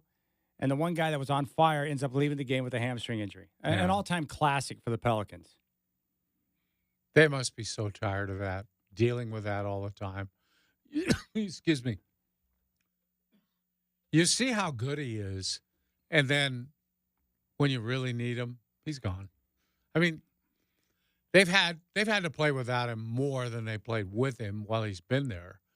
I just think at what point do you just cut bait on him and just send him off somewhere, see what you can get for him? Yeah, they have to consider that because no matter how great he is, and he had a big-time year, but in the very end when they needed him, now he's out. 2 minutes to go, I think, wasn't it, when he just walked off the court? Yeah. That was it. Yeah. And I'm not, trying to bash on the guy for being hurt. But No. availability is critical, especially if you're a superstar in those type of moments. And he had a big game, 40 points. He was electric. And then, like we've seen throughout the course of his career, it's been the injury issue. Well, and Ben talked about it yesterday, the idea that they had already lost to the Lakers the game before, really, with a chance to make the playoffs without having to do the play-in, and then they get beat by them again. It's like, at what point do you just tear the thing down and start all over? Maybe keep a couple of those guys to rebuild around, but just what they have, how long do you have to prove that what you have just isn't good enough? It's a good question. I'm going to be pulling for the Kings in that Are you? final game. Yeah, I want to see the Kings because of their players and the way they play with their pace. I'd love to see them take on Oklahoma City. I think that'd be a fascinating first-round series. It would be fun to watch. But they're the Kings, and knowing the Kings, they'll show up to New Orleans and lose that game. Yeah, they get over the top and beat the Warriors, and then they'll let down and lose a game against the Pelicans. I could see that happening. It wouldn't surprise me. They've been so up and down all year, and if Monk doesn't play, that's another big problem for them. Yeah, I 'Cause wish he's been Monk and so Hoyter good. were out there. I like those two guys, too. Yeah. I like Mike Brown. I think he's done a good job with the crew. I like the way they play, and I like a lot of their players on the roster. I love watching Sabonis play, and De'Aaron Fox he's so fast with the basketball in his hands, the way he moves. They did a great job, too, of during the second half of the season improving their defense. Their defense was killing them in the first half, but they got better. All of a sudden, they got better, and that's been the difference for them. If they're guarding people, their offense is fine. Sabonis is the hub of their offense, and he's either going to score or he's going to make passes that lead to a score. And that's really important for them. Yeah, for me, when I'm watching teams play, even if I don't have a rooting interest, if I like their style of play, like the Kings are a very watchable brand of basketball. And I just like the way they continued to attack the Warriors last night. They didn't show any fear. Murray was on fire. They played with a lot of energy last night. But I know what you like the best about them. Who, the Kings? Yeah. Yeah, the beam. Yeah. Yeah, That's that's what you like, lighting the beam. I want to light the beam someday. You've got to pull your strings. You know a couple of people down there. Just let me push that button. And so you don't think that the button actually lights the beam? I think it's a fake button, and there's some guy in a closet backstage. I think it's the nighttime janitor, and they just say, hey, Wally, we're going to win this game. Get over there by that. He's got one of those giant levers that you push to start the power up or something, and he watches on a monitor when somebody hits that button, and he goes, bam, and he turns it on. That's what I think. Well, screw it then. Whatever button or switch actually lights the beam. You want to go back with Wally. I want to be with Wally and flip the switch. I think it's awesome. I really do. I love it so much. It's a great idea. I don't know why somebody else hasn't done that. Hey, can you share the Harry Glickman story, or do you not want to share that story? No, I could tell that story. All right. Do we have time? Yeah, give me the 30-second version. All right. Yeah, during a draft, they used to have it at the Lloyd Building where their offices were. And the league at that time had like 9 or 10 rounds. I can't remember how Classic. many rounds. And now I remember the name of the player, but I won't say it out of respect to him. But I'm making a payphone call because that's what we had in those days. And Harry Glickman, the great Harry Glickman, a good Love guy, brought the Blazers to Portland. He pops out of the draft room. Oh, Dwight, what's the name of that kid that played for Linfield this year, had a good year? I said, yeah, it's, and I told him the guy's name. Thanks. Walks back in the room. I go back in the media room. With a number 9 pick, the Trailblazers select, 9th round pick, select this guy from Linfield College, McMinnville, Oregon. It's like, wait a second. I think I just made a pick in the NBA draft. They had no idea what his name I was. could have told him your name, and it would have been great. But back then, they liked to bring in a local guy for the rookie camp. They had rookie camp. They didn't have summer league in those days, I don't think. So they had rookie camp. And you could save a few bucks if you brought a couple local kids in. No offense to that kid because he was a good player. Well, this is exciting. I'm going to reach out to Joe Cronin and then Yeah. the Denver Broncos. I want to see if I can get my own pick in Yeah. for my teams. I think that's fun. I'm jealous that you got to make a pick for the Blazers. Yeah, well, don't be too jealous because he didn't last very long. All right, when we come back, we'll get to Jaynes Porter and he's banned from the league, unfortunately. I can tell you, broken up over it. It's sad. It's a sad story. And Seth Hoyland is going to join us to give us his take on the Hops. You got the Rip City Drive.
Hey, what's going on, my friends? It's now 5 o'clock. Hope you're enjoying your fabulous Wednesday afternoon. Jaynes Porter has been banned from the NBA for betting on basketball games. We're going to have more on that coming up on the Rip City Drive.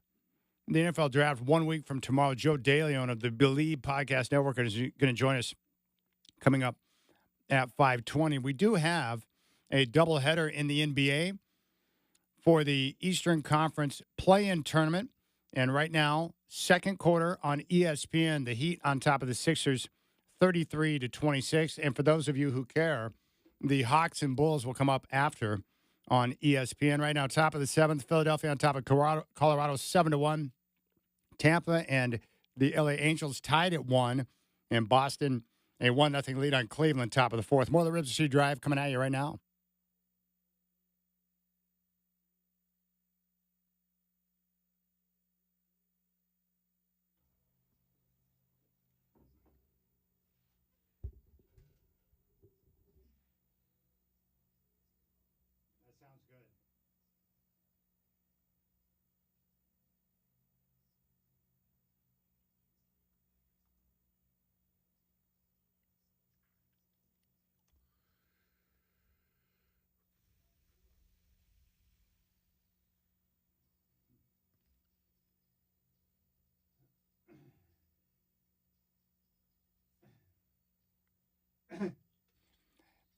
I think this might be the first time that Two Live Crews made an appearance on the Rip City Drive, Shacker. Nice work.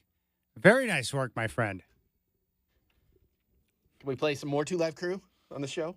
This is the anthem for Jaynes Porter.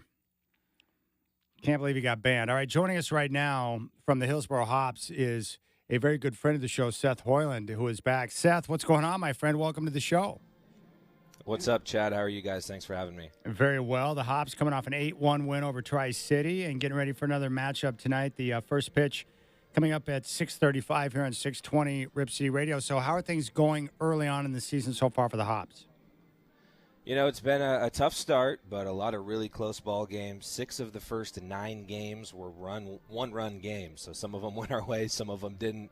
We had one of the longest games in franchise history, a 14-inning thriller in that opening series against Everett, an 8-7 win. The Hops came back 3 different times in that game, so a lot of back and forth. And kind of like the Blazers, had some injury woes at the start of the year. We had the Diamondbacks' first, second, and third-round picks from 2023 on the opening day roster. Gino Groover, Jack Hurley, and Tommy Troy. All 3 of them got hurt and have missed time so far. Gino Groover has been placed on the 60-day IL, so a little unfortunate luck there. But Jack Hurley's been swinging the bat really well for the Hops, had a big game yesterday, and Tommy Troy starting to get into a groove as well. All right, Seth, it looks to me like what you have to do is keep this team in the USA. I think it looks like crossing the border to Vancouver is not a good idea this year. I would say that's the case and has been the case for many years. Tough to play up there. Yeah, lost 5 of 6 to the Canadians, including having a 5-run lead going into the 9th inning in the final game on Sunday and losing that game. So tough start on the road, but play a lot of games, 132 games, and that's the beautiful thing about minor league baseball and the league we play in, the Northwest League. Only 5 other teams in our league, so we play the same teams a lot of opportunities to play them again, and then also there's a first and a second half champion. So that's how they decide who's in the championship series at the end of the year, and obviously with a lot of roster moves throughout the course of the year, it gives you a chance in the second half if you're not as good in the first half and vice versa. Well, Seth, it's a big week in Hillsboro. Tonight is Wine and Nine night. Tomorrow's Tacos and Tequila, Firework Friday, which is awesome. And then Saturday, you've got the Jackie Robinson celebration. Yeah, all sorts of special stuff happening this weekend. Right now, sitting in the booth next to Rich Burke, watching some BP. Beautiful day out here. It's supposed to be nice weather all weekend. You mentioned it, Wine and Nine tonight. You can still get tickets to that event. We'll have all sorts of local wineries out here serving tastings. Then tomorrow night, Tacos and Tequila. We'll have local food trucks and tequila flights available for purchase at the ball game. And then every Friday this year, we do have firework shows, including the 3rd of July this year. And then Jackie Robinson celebration on Saturday, and then our second Sonia Doris game of the year coming up on Sunday. But, yeah, all tickets can be purchased by going to hillsborohops.com or by calling our front office. What happens in the Jackie Robinson celebration? I'm just curious, Seth. Yeah, so unfortunately, we won't all be able to wear number 42 on that day. Would love to make that happen, but just don't have the ability at the minor league level. But yeah, Sure. obviously Jackie Robinson Day in the majors was on Monday. Every Monday for us in the minors is an off day, so we weren't able to celebrate Jackie Robinson Day on the actual day, so we were able to pick a day later in the week to do that, so we chose to do it on this upcoming Saturday. So we'll have all sorts of special gear, special ceremonies throughout the game, have some of the players talk about, what Jackie Robinson meant to them. Had some really cool opportunities to interview some of the players and get some, really touching stories about what Jackie meant to them and to their family growing up. So all sorts of stuff. It'll be a great weekend at the ballpark. Hey, Seth, one of my listeners reached out to me yesterday. He was out at the game last night. I had a chance to meet Tommy Troy, and he had the same experience that Dwight and I did, just blown away by how sharp that youngster is. Yeah, man, Tommy Troy is amazing. He obviously a first-round pick out of Stanford, a Stanford kid, the 12th overall pick there in the 2023 draft. And really, he has a smile on his face no matter what the case is. He's off to a little bit of a tough start at the plate, but you would never know it by looking at his body language out there on the field. He missed a couple games with an injury as well. There was a story from last year. Tommy was the last one on the field after multiple of our games, single-handedly cleaning up the trash in the dugout. And this is a first-round pick who got a $5.5 million signing bonus out of college, and all that's out the window to him. I mean, he's here. He loves the game and really plays with a sense of pride, and I think the Diamondbacks got a really, really good guy and a good baseball player as well. So he hit 4 homers for us last year in minimal playing time, a power hitter, really, really good defensive player. And you'll see him at the top of our lineup pretty much every game. He's batting second and playing shortstop today. All right, that's terrific. Seth Hoyland of the Hillsboro Hops with us. Tickets available at hillsborohops.com or just call their ticket office. And it's going to be a great week of weather into the weekend with the sunshine. Hey, Seth, we appreciate it. You're the man. Enjoy your night tonight at the park, and we'll catch up with you soon. Thanks, guys. Appreciate it as always. There you go, Seth Hoyland. Just grinding away like usual. Yeah. Tommy Troy, he met us. We asked him about that. Like, you're picking up trash in the dugout? And he's like, hey, that's the way I was taught to do it. Handle business with all the little things. We need to invite him into the studio sometime. I'd like to hang out with him. Yeah. Oh, I mean, kind of, if he'd stay after the show and clean up around here, it'd be kind of nice, really. Yeah, our studio's kind of messy. Yeah, Tommy, Troy. could you help us out? No offense, but I know you got a $5 million plus signing bonus, but if you could help clean the studio a little bit, we could really appreciate that. Yeah. All right, Jaynes Porter suspended by the NBA, or banned, they said. Now, everyone's saying lifetime ban, but in the actual release by the NBA, they did not use the word lifetime ban. Right. And I think that's Adam Silver being soft, allowing himself enough wiggle room if he decides to have mercy on Jaynes Porter sometime in the future, although I don't expect nobody like Jaynes Porter to get back in the league. He's not significant enough to make a case to come back. But here's the part that kills me, and I don't think people understand this, Godfather. I've had a lot of people reach out to me today, and they're like, well, first off, the NBA is in bed with the gambling companies, and one of their players gets busted for betting on NBA games and is going to get a lifetime ban. They think that's hypocritical. I would disagree with that. The players are very aware. You can bet on other sports, but you cannot bet on the NBA or else. But the part that I don't think people understand, this goes back to the whole Pete Rose discussion. I know that there are bad guys that play basketball. There's guys who have been convicted of domestic violence. There are guys who have done drugs and come back to the league. There's plenty of baseball players who have done the same. But I've always thought that gambling is the one thing that it's the ultimate no-no. Zero tolerance. Zero right? tolerance, because you can have a guy who got involved with domestic violence or did drugs and come back and play the game, because the game is the game.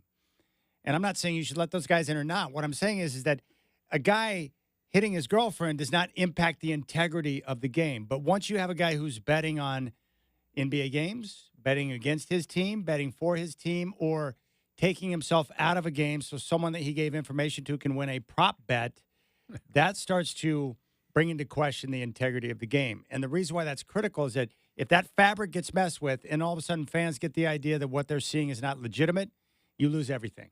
That's the difference between gambling and any other issue with some of the bad citizens who play your game. Is it not? Oh, yeah. And I think from what you said, Chad, you're not in any way diminishing, spousal abuse or assault or DUI or any of that stuff.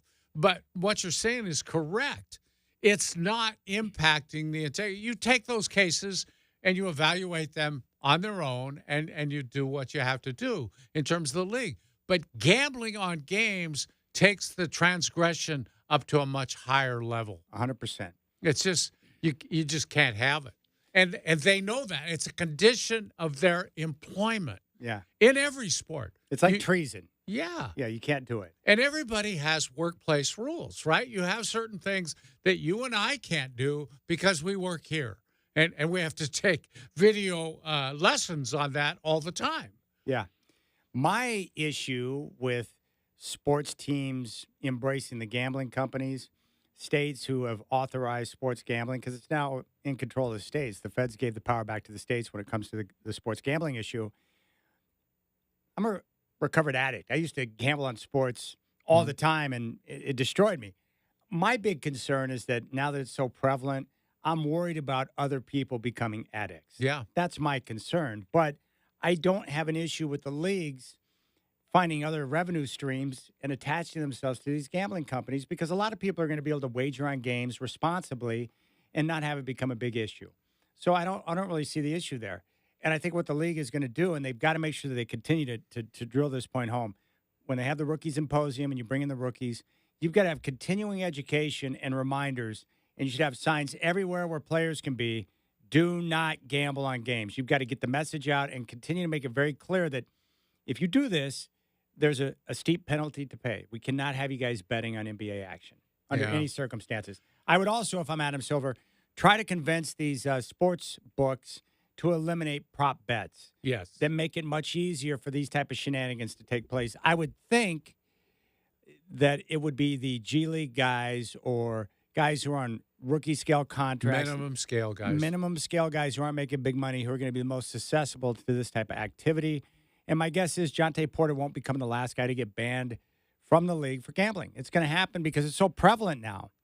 Well, a guy playing in the G League who sees maybe that he's just not going to be able to make it to the big money, and he's got a chance to make a few bucks. Yeah. And he knows if he's going to gamble, why not gamble on something he knows? Yeah, that you can maybe control the outcome a little bit. Well, the prop bets, that's insane. I mean, this guy was betting on himself not getting 7 rebounds or 8 points or whatever, and he controlled that by sitting the games out. Oh, I got a sprained ankle, or, oh, I'm kind of physically sick tonight. I can't play. Wow. Easy money. Where did you come out on the Pete Rose thing back in the day? I understood that he needed to be kicked out of baseball. And Pete Rose was kind of he was a little bit of an oily character anyway.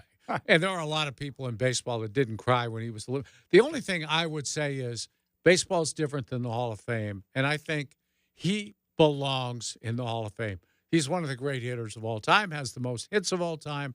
He should be in the Hall of Fame because, look, there's been a lot of bad characters go in the Hall of Fame. And we don't put people in because they have good character, or Dale Murphy would be We in. put him in based on accomplishments. Yes. And he's the all-time hit king. Yeah. And probably no one played the game harder than him. Yeah. You I don't would get the agree. nickname Charlie Hustle without – I mean, the guy was always busting his balls, even in the All-Star game. He was crazy. Yeah, great competitor. Yeah. You're right. He was a little squirrely, right? Oh.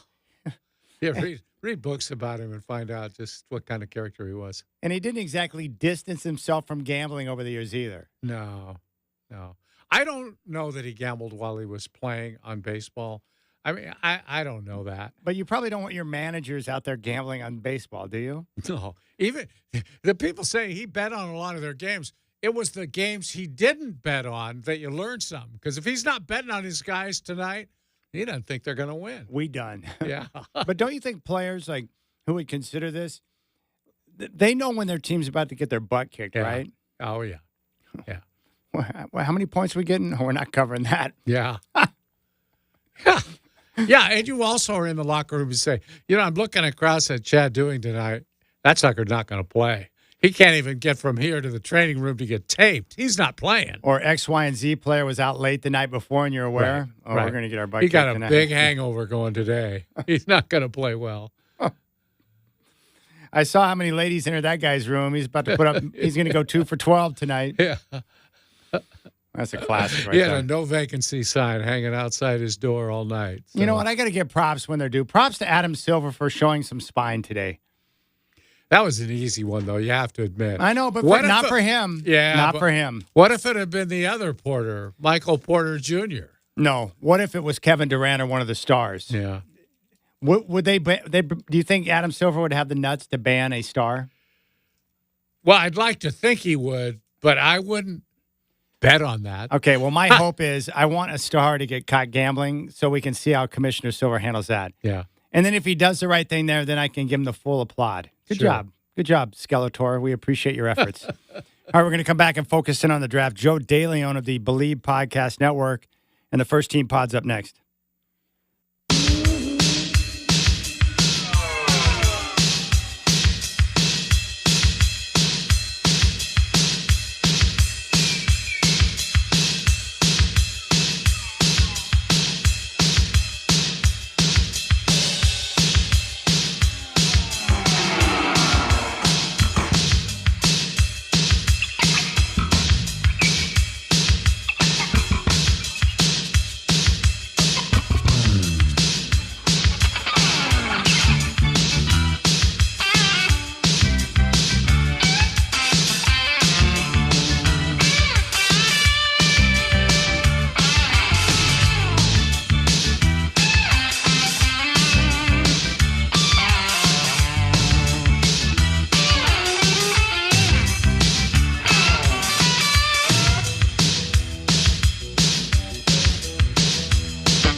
All right, very happy to welcome back to the show. This guy here is a football genius from the Believe Podcast Network and the First Team Pod. He is an NFL draft expert, and the draft is coming up a week from tomorrow, which is terrific. We can't wait. Joe DeLeon is back on the Rip City Drive. Joe, what's up, my friend? Thanks for making time for us. Of course, and hey, I'm excited. That's the only thing I can say at this point. It needs to get here soon. It feels like this has been the longest draft process, but man, I am so juiced up for next Thursday. All right, so let me ask you this. Which team do you think is the most likely one to move up to get J.J. McCarthy? Yeah, if somebody does trade up, I really think it's got to be the Minnesota Vikings. I certainly believe that other teams are going to be vying to make that move, but they're the ones that have the best capital in order to actually execute it. The fact that they went and made that move way early on with the Texans in order to get the 23rd overall pick is what they needed to really increase the asking capability that they will have. Any team that is going to trade out, and if it's likely the Arizona Cardinals at 4, they're going to want to pick this year. They're not going to want to have to wait until next year or years down the line. They're going to want to take advantage of knowing what the pick is, being able to get a guy now, and especially for the fact that this year's draft is already looking more talented, a lot more talented than next year's class. So I really do think that the Minnesota Vikings are the easy slam dunk prediction for the team to go and trade up to take J.J. McCarthy. Okay, Joe, I'm curious about this because McCarthy has zoomed up the draft board so quickly here since the season ended. Do you think he's a top 5 quarterback? Oh, man, I think in this class he definitely is. It's a really tough conversation, I think, and it's one I've been having for so long because he's worthy of getting drafted in the first round. He's worthy of being the 4th quarterback selected. But where I have always been just really turned away is the fact that he's considered to be worthy of being a top 10 pick. And it's just the results of what we typically see every single year where there's one guy that's available to the teams that are the most desperate for quarterbacks but are picking outside of the top 5 or 7 or so. So they're going to convince themselves. And then all it takes is one team convincing themselves that is going to create a rumor mill and conversations amongst these front office members, scouts, that will build the momentum for that player to end up becoming a top 10 pick. And I think that's what happened here with J.J. McCarthy is that his ceiling is not anywhere near where he's able to even step in and play as a rookie. The traits are all there, but he is certainly going to be a few steps away from getting to where he can actually be. Joe, how many quarterbacks do you think will be taken in the first round? I'm going to put my number at 5. I think 5 is the easiest, safest bet right now.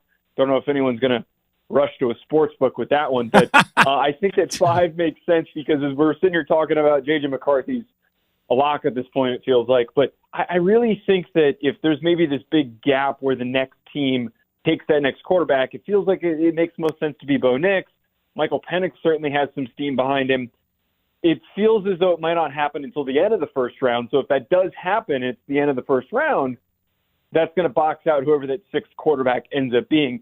I also think, though, after we get outside of pick 5, a lot of the teams that are where they're picking aren't necessarily super desperate for a quarterback. The only team that might be is the Denver Broncos because right now Jared Stidham's their only quarterback on the roster that's capable of starting. If they do end up taking, say, Bo Nix, no other team's really desperate enough to need to trade back into the first round or to trade up to go and take the next guy. Would you take Bo Nix at 12?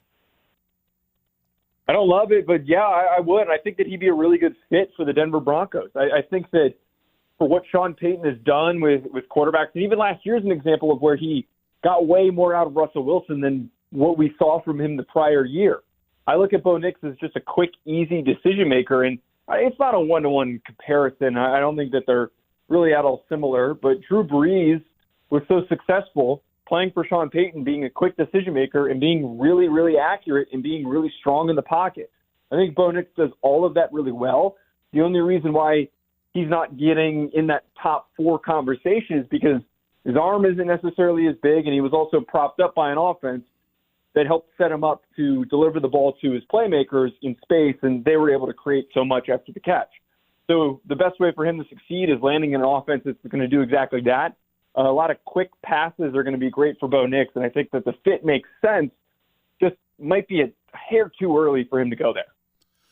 Okay, I was going to ask you about Bo because we are in Oregon after all, and I was curious what the rap was, but you've kind of gone through that, and so I'm going to switch over and ask you about Penix. What is keeping him out of the first round, Joe? Yeah, I think that if he does slide out of the first round, the one thing that will scare some teams away is that long-term medical history, which I know that we've talked about a few times when I've come on the show. He hasn't had any serious injuries in the past year or so, but when he was at Indiana, multiple knee injuries, multiple shoulder injuries, those are both parts of the body for quarterbacks that are really important. And if that stuff deteriorates after a long period of time, even if there weren't necessarily any red flags that propped up during the medical evaluation process, it's still enough for teams to be scared of investing a first-round pick in a guy like that. They might see, okay, this guy's got a lot of talent, but, you know, if we're going to spend the pick, it better be a little bit later on so we don't miss out on finding a starter at another position. I also think, though, that he's also not necessarily super polished. His arm is one of the biggest in the class, but he also is not very good at throwing the ball over the middle of the field, which is very important in the NFL. We're talking with Joe DeLeon from the First Team Pod, the Believe Podcast Network. All right, you talk to these teams and you know people within the league. I'm curious how this works. Dwight and I were talking about this before the show. I'm assuming that with each position group, quarterbacks, wide receivers, offensive line, everything else, the teams have rankings for players from one down. But when it comes up to their position to draft, how do they make that decision between the different groups in terms of what they're going to draft, whether it's a wide receiver, an offensive lineman? Do they just take the best player on the board regardless of position? Does it depend on the team and the coach and the GM and their needs? Like, how do they work through all of that? Yeah, I think that's definitely there's a complex answer that can be given to that, but I think the way that you ended that there with it depends on the situation, the team, the front office. I think that whenever a pick does come around, they're certainly going to value certain players based on what a need is more than others. But more often than not, they're going to be trying to go after guys that are at the value of the pick, if not better. So there's going to be a lot of times where throughout the draft, you might have a player who is graded as like a fifth-round pick, and you're in the fifth round, and you might say, we're going to wait, and then you get back to the seventh rounder, and that guy's still on the board, and that would be the opportunity to take him. So it really does kind of tend to depend on the front office, the GM, and all of those things. Okay, who do you think will be the first non-quarterback taken? It really feels like it's going to be Marvin Harrison Jr., but I wouldn't be shocked if it's not Joe Alt from Notre Dame. Either one of them, and it depends on what happens with that fourth overall pick, because the Cardinals trade out, then there's another quarterback that goes there, and then we come up to 5, and the Chargers could either go Marvin Harrison Jr., they could go Joe Alt, or they could go Brock Bowers, the tight end from Georgia. So any of those three guys make the most sense for me, but I'm definitely going to lean Marvin Harrison Jr. because of the fact that any of those teams that I just mentioned there, the Cardinals or the Chargers, they need receivers. And Marvin Harrison Jr. is an elite prospect who's going to step in and play amazing right away, and he makes the most sense. Hey, Joe, do you think the Giants might consider taking a quarterback? They seem like a wild card to me sitting there at number 6 because they could use a quarterback, but they don't necessarily need one right away. Like, how do you look at the Giants situation? Yeah, I think the Giants, I've heard a million different things. That they like Drake May, they like J.J. McCarthy, they like Jaden Daniels. I just think that where they are and the amount of money that they're stuck spending on Daniel Jones, that they're not going to be super bullish. If they can't make it work out in a means that makes sense for them, they're going to probably try and see what they can get out of Daniel Jones. And I don't necessarily agree with that logic, but you're not going to find a suitor that is willing to take on the disgusting cap hit that Daniel Jones' contract is going to land on your books, not to mention having to potentially start him and play him. But I think that they've kind of dug themselves into this hole that they're now stuck in, that they're not going to be able to get out of it. Big story today, Joe, is Jonte Porter and his ban from the NBA. What are your thoughts on that? And obviously the amount of gambling, advertising, and sponsorships that we're seeing in sporting events now. Do you connect that? What do you think of that whole situation? Yeah, I think it's actually a really good example and reasoning for why we need more national legislation and we need national legalization for sports gambling, because everyone wants to say, oh, this is the case of gambling being so prevalent in our lives and it's being more talked about and it's being normalized. But the converse of that is guys like him, guys like Shohei Ohtani's a translator who was operating through an illegal bookie, were doing these things illegally and behind closed doors where it wasn't trackable. But if we're going through all of these sites that make you use your ID, make you identify who you are as a person, and if you try to skirt that, it's very easy for you to get caught. And I think that the example here with Porter is a really good one of an absolute idiot, the guy who has no capability of covering his tracks or thinking this through, and blew an opportunity in the NBA in order for him to make $20,000. It's going to be harder to track a guy like that. He might have lasted years doing what he did, because an illegal bookie doesn't care. They don't care if they're adhering to the law, if certain things are operating the way that it should, and if anything, maybe they would be interested in trying to be a part of said point shaving or however you want to call it. So I think we need more legalization of it in order to avoid more cases like this. All right, Joe, before you go with the draft, because, we're just like you. We're excited for this because of the fascination with the quarterbacks. But, what is the one item from this draft that's coming up in a week that you're looking at? Like the one thing to keep an eye on when the draft gets underway? Is it number 4? Is it to see who moves up to maybe exchange with the Cardinals? Is that the key point? What are you looking at? What's the key? Yeah, I think that what you asked me at the beginning here, the key for me is who trades up and who does it. I'm actually kind of shocked that we haven't found out who that trade-up candidate is. I would have thought that by now. And maybe it's the case of whoever's going to do it is just waiting to see on draft night who's on the board, and they don't want to put themselves in a situation where they're forced to take a guy that they don't like, which could be devastating for a franchise if things don't work out the way that they could. So I think that trade-up situation is going to be the talking point. There's a reason why not only J.J. McCarthy has been such a highly controversial name, but also why the Minnesota Vikings have been so highly talked about during this draft is because that, to me, I think really, really shifts things. Because after that, it really kind of feels like we know who the top 3 or 4 picks are going to be if that trade-up doesn't happen. Do you think it's insane to give up multiple picks first to move up to get J.J. McCarthy? I don't think it's insane. I think that it's risky. I think that there have been crazier trade-ups that have not resulted or panned out. And sometimes you have to take that shot if you want to create success. If your job is on the line and you're trying to prove yourself, you have to take those chances. So I don't think it's insane. It's almost justified. All right, Joe DeLeon. He's terrific. First Team Pod, Believe Podcast Network, NFL Draft analyst. Hey, Joe, we appreciate it, buddy, man. Enjoy the week and the build-up. And I think Jonte Porter might be the one guy to get down on your prediction of 5 quarterbacks in the first round. He would do it. Of course. Thanks, guys. Oh, you got it, man. There's Joe DeLeon. Always get good stuff from Joe, by the way. He's terrific. Really good guest. Yeah. Yeah, so if I listen to him, it's like all the quarterbacks have question marks. Yeah. But he does like Penix and Nix. I don't think he would exactly suggest that you want to take those guys in the first round, but you know how teams are. It's like they're going to take chances on quarterbacks. Yep. Man, that Jonte Porter thing is crazy. He's okay with the Broncos taking Nix, by the way. Yeah. Yep. If that's what Sean Payton wants, you'll be all right with it, won't you? Unless it doesn't work, then you'll be all over him. I'm not okay with it because I don't envision Bo Nix being the guy that can here's the way I look at it.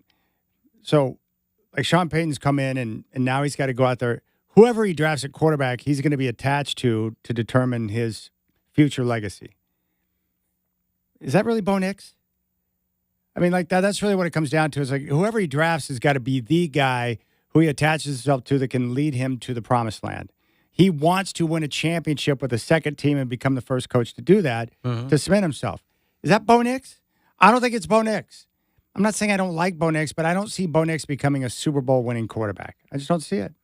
Well, then you got to say, okay, Do they have a chance to get somebody better? Yeah, if they can move up and get J.J. McCarthy, yeah.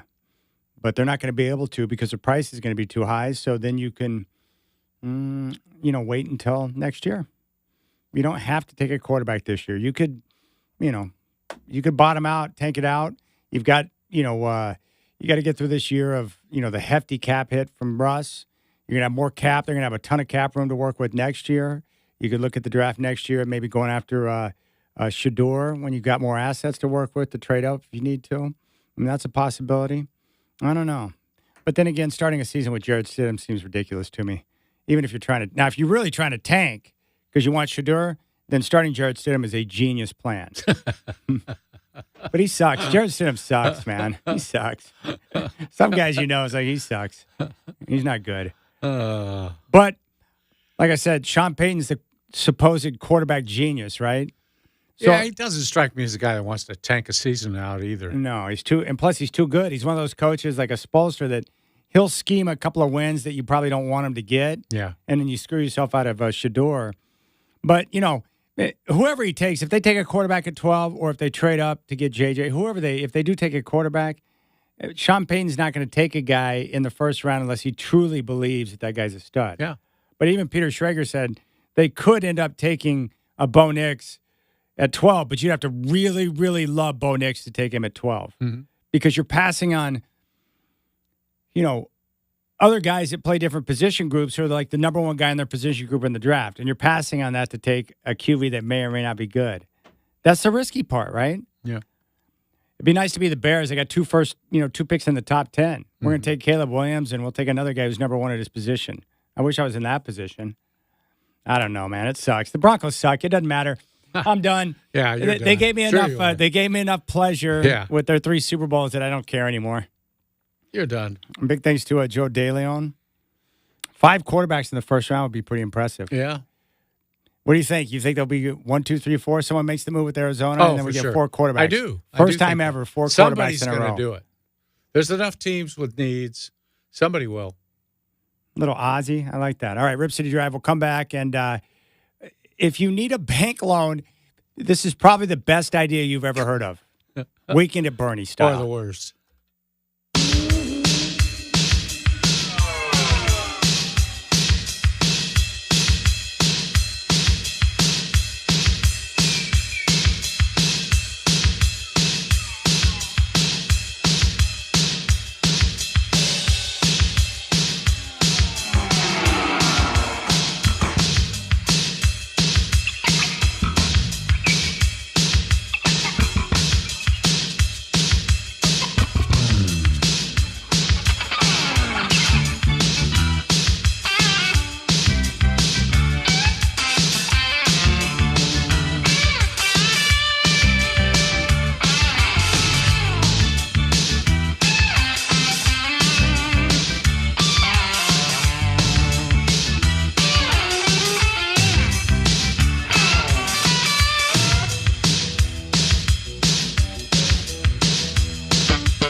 All right, Shacker sent this story to me. And it's one of those stories where, like, if I didn't see the video that's in the story, I wouldn't believe it. Erica de Souza Vieira Nunez got caught on camera earlier this week in Rio de Janeiro, where she appeared to have a corpse with her as she attempted to secure some financing about a $3,400 loan. The video is super eerie as she tries to force him to sign paperwork with his limp hand. She's seen talking to her dead uncle at various points, asking him if he can hear her and if he's listening, instructing him to sign, even though he's clearly not talking back. The woman also attempts to hold his head straight up as it constantly tilts and falls back. Employees at the bank weren't convinced, ultimately ringing the police, who arrested Erica. Authorities confirmed the victim's name was Paulo Roberto Braga, and he was dead for hours before being wheeled into the bank on Tuesday. Erica may be charged with theft through fraud, embezzlement, as well as abuse of a corpse. Cops are trying to determine how this man died and if other family members were involved. I mean, can you believe that? Weekend at Bernie's style trying to secure a loan. Yeah, that's Weekend at Bernie's too. Bernie goes to the bank. That's classic. I mean, are you kidding me? Like, the world's gone mad, Godfather. Yeah, that's not a smart move. Now, I do know, and because I watch a lot of real crime TV, I think sometimes what people do is they'll take someone who's died and produce a social security number and a birth certificate. They'll falsify some documents to secure a loan under a name of someone that's dead. Mm-hmm. That seems like a more legitimate effort than trying to wheel in a dead person in a wheelchair and help them sign documents with a limp hand. Yeah, it's not as if that person at the bank is going to know if that's the real guy or not. Yeah. You know, I mean, you get somebody else to impersonate him and bring him in and just sign the paper. Give him a chunk of the money that you're borrowing for doing that. Now, I might consider, wheeling a dead person into a bank to try and secure a loan, but it better be for more than $3,400. Yeah, well, the more money it's for, the more they'll investigate too. I don't think. Oh, I see think what you're that thing is that's a failure from the start right there. So away they're like, well, no, you can't ask for that. It's too much. Yeah, that's just if you try to get 10,000, they're going to be suspicious. So Right. Make it 3,400. That's a non-starter. It's just not going to go. Didn't she try to? She tried to shape his hand and put the pen in it to help him sign it. Yeah, but it was limp. Oh, jeez. Are you kidding me? That's horrible. All right. I have to admit, TMZ, a lot of people like to hate on TMZ. They always have access to some incredible video and stories. They get some good stories because they pay for it. Whoever sent that video in is probably going to get paid pretty good. Wasn't it TMZ they're the ones that broke the Draymond punching the crap out of Jordan Poole? Yeah, I believe so. Yeah. Someone got paid on that video too, right? Supposedly, yeah. I think the guy, I forgot his name, but he used to work there. He said that, the Draymond video, they probably minimum $100,000. Whew. I like that. That's not a bad payday. Yeah. I need to start getting more involved in just random videos, see what I can pick up. Somebody probably working for the Warriors in a very menial job had a chance to look at that. And Jonte Porter. I need to get paid. Yeah. I need to get over on the man. I'm getting screwed. I'm providing security for the finest athletes in the world, and I'm making $28 an hour. That's not going to work. And then, boom, before you know it, you get a video. You hand it over to TMZ, and you get a nice little payday. All right, you've got some breaking news courtesy of Kerry Eggers, the dean of Portland Sports. What's going on? Yeah, Kerry Eggers of kerryeggers.com. And he's letting me know that for all you Oregon State fans who've been gripping all day, Travis Bazana, who was hit in the left hand by a pitch ball yesterday, is okay. Just a contusion. He's not playing tonight. They play again tonight in Reno against Nevada, but he may be okay this weekend. The good news is not a long-term problem. So your All-American, your high pick in the MLB draft is okay. That's good. I get to go have dinner at the ringside with the dean of Portland Sports, Kerry Eggers, next month. That's right. Yeah. I'm in. I'm part of the family now, so it's good. He's like, hey, Chad, I've got the date set. You good for dinner? Yes, I am, sir.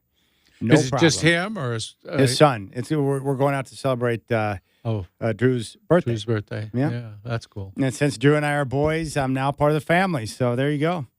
Wow. I like that. Anybody that would invite you into their family, that's pretty I cool. feel like that's an accomplishment. Yeah. You're making progress. So I've got the impending date coming up at El Gaucho. I'm going to go try the Vancouver side Yeah. to see how that works, and then ringside. You could be eating good in the neighborhood. There's no doubt about that. I can't decide which one I like better. I like both of them for steakhouses. They're both. Ringside's terrific, as is El Gaucho. Yeah. Terrific service. I like that. Steaks are pretty good too. What's your go-to steak at Ringside? Filet mignon. And do you always get the Chateau when you go to El Gaucho? Yes. Chateaubriand. I need some more of that chimichurri. Hit up Ian and tell him to bring some of the chimichurri by the station. That stuff's money. You know, he might be able to do that at some point. Do you think if I ask Ian to come to Vancouver for one night so I could be served by him? That I depends want on Jillian, too. Get Jillian and Ian over to Vancouver for a night so they can host us. Yeah. Well, you might have to tip pretty high to make that happen. And Which you do. Yeah, trust me, I'm prepared for, but it's all worth it, in my opinion. Now, is Carrie paying for the ringside thing? Mm-hmm. Oh, that's nice. Yeah, I know. Yep. Never taken me there. I'll tell Money you that. bags. Money bags, Carrie, going to take care of it, man. I appreciate that.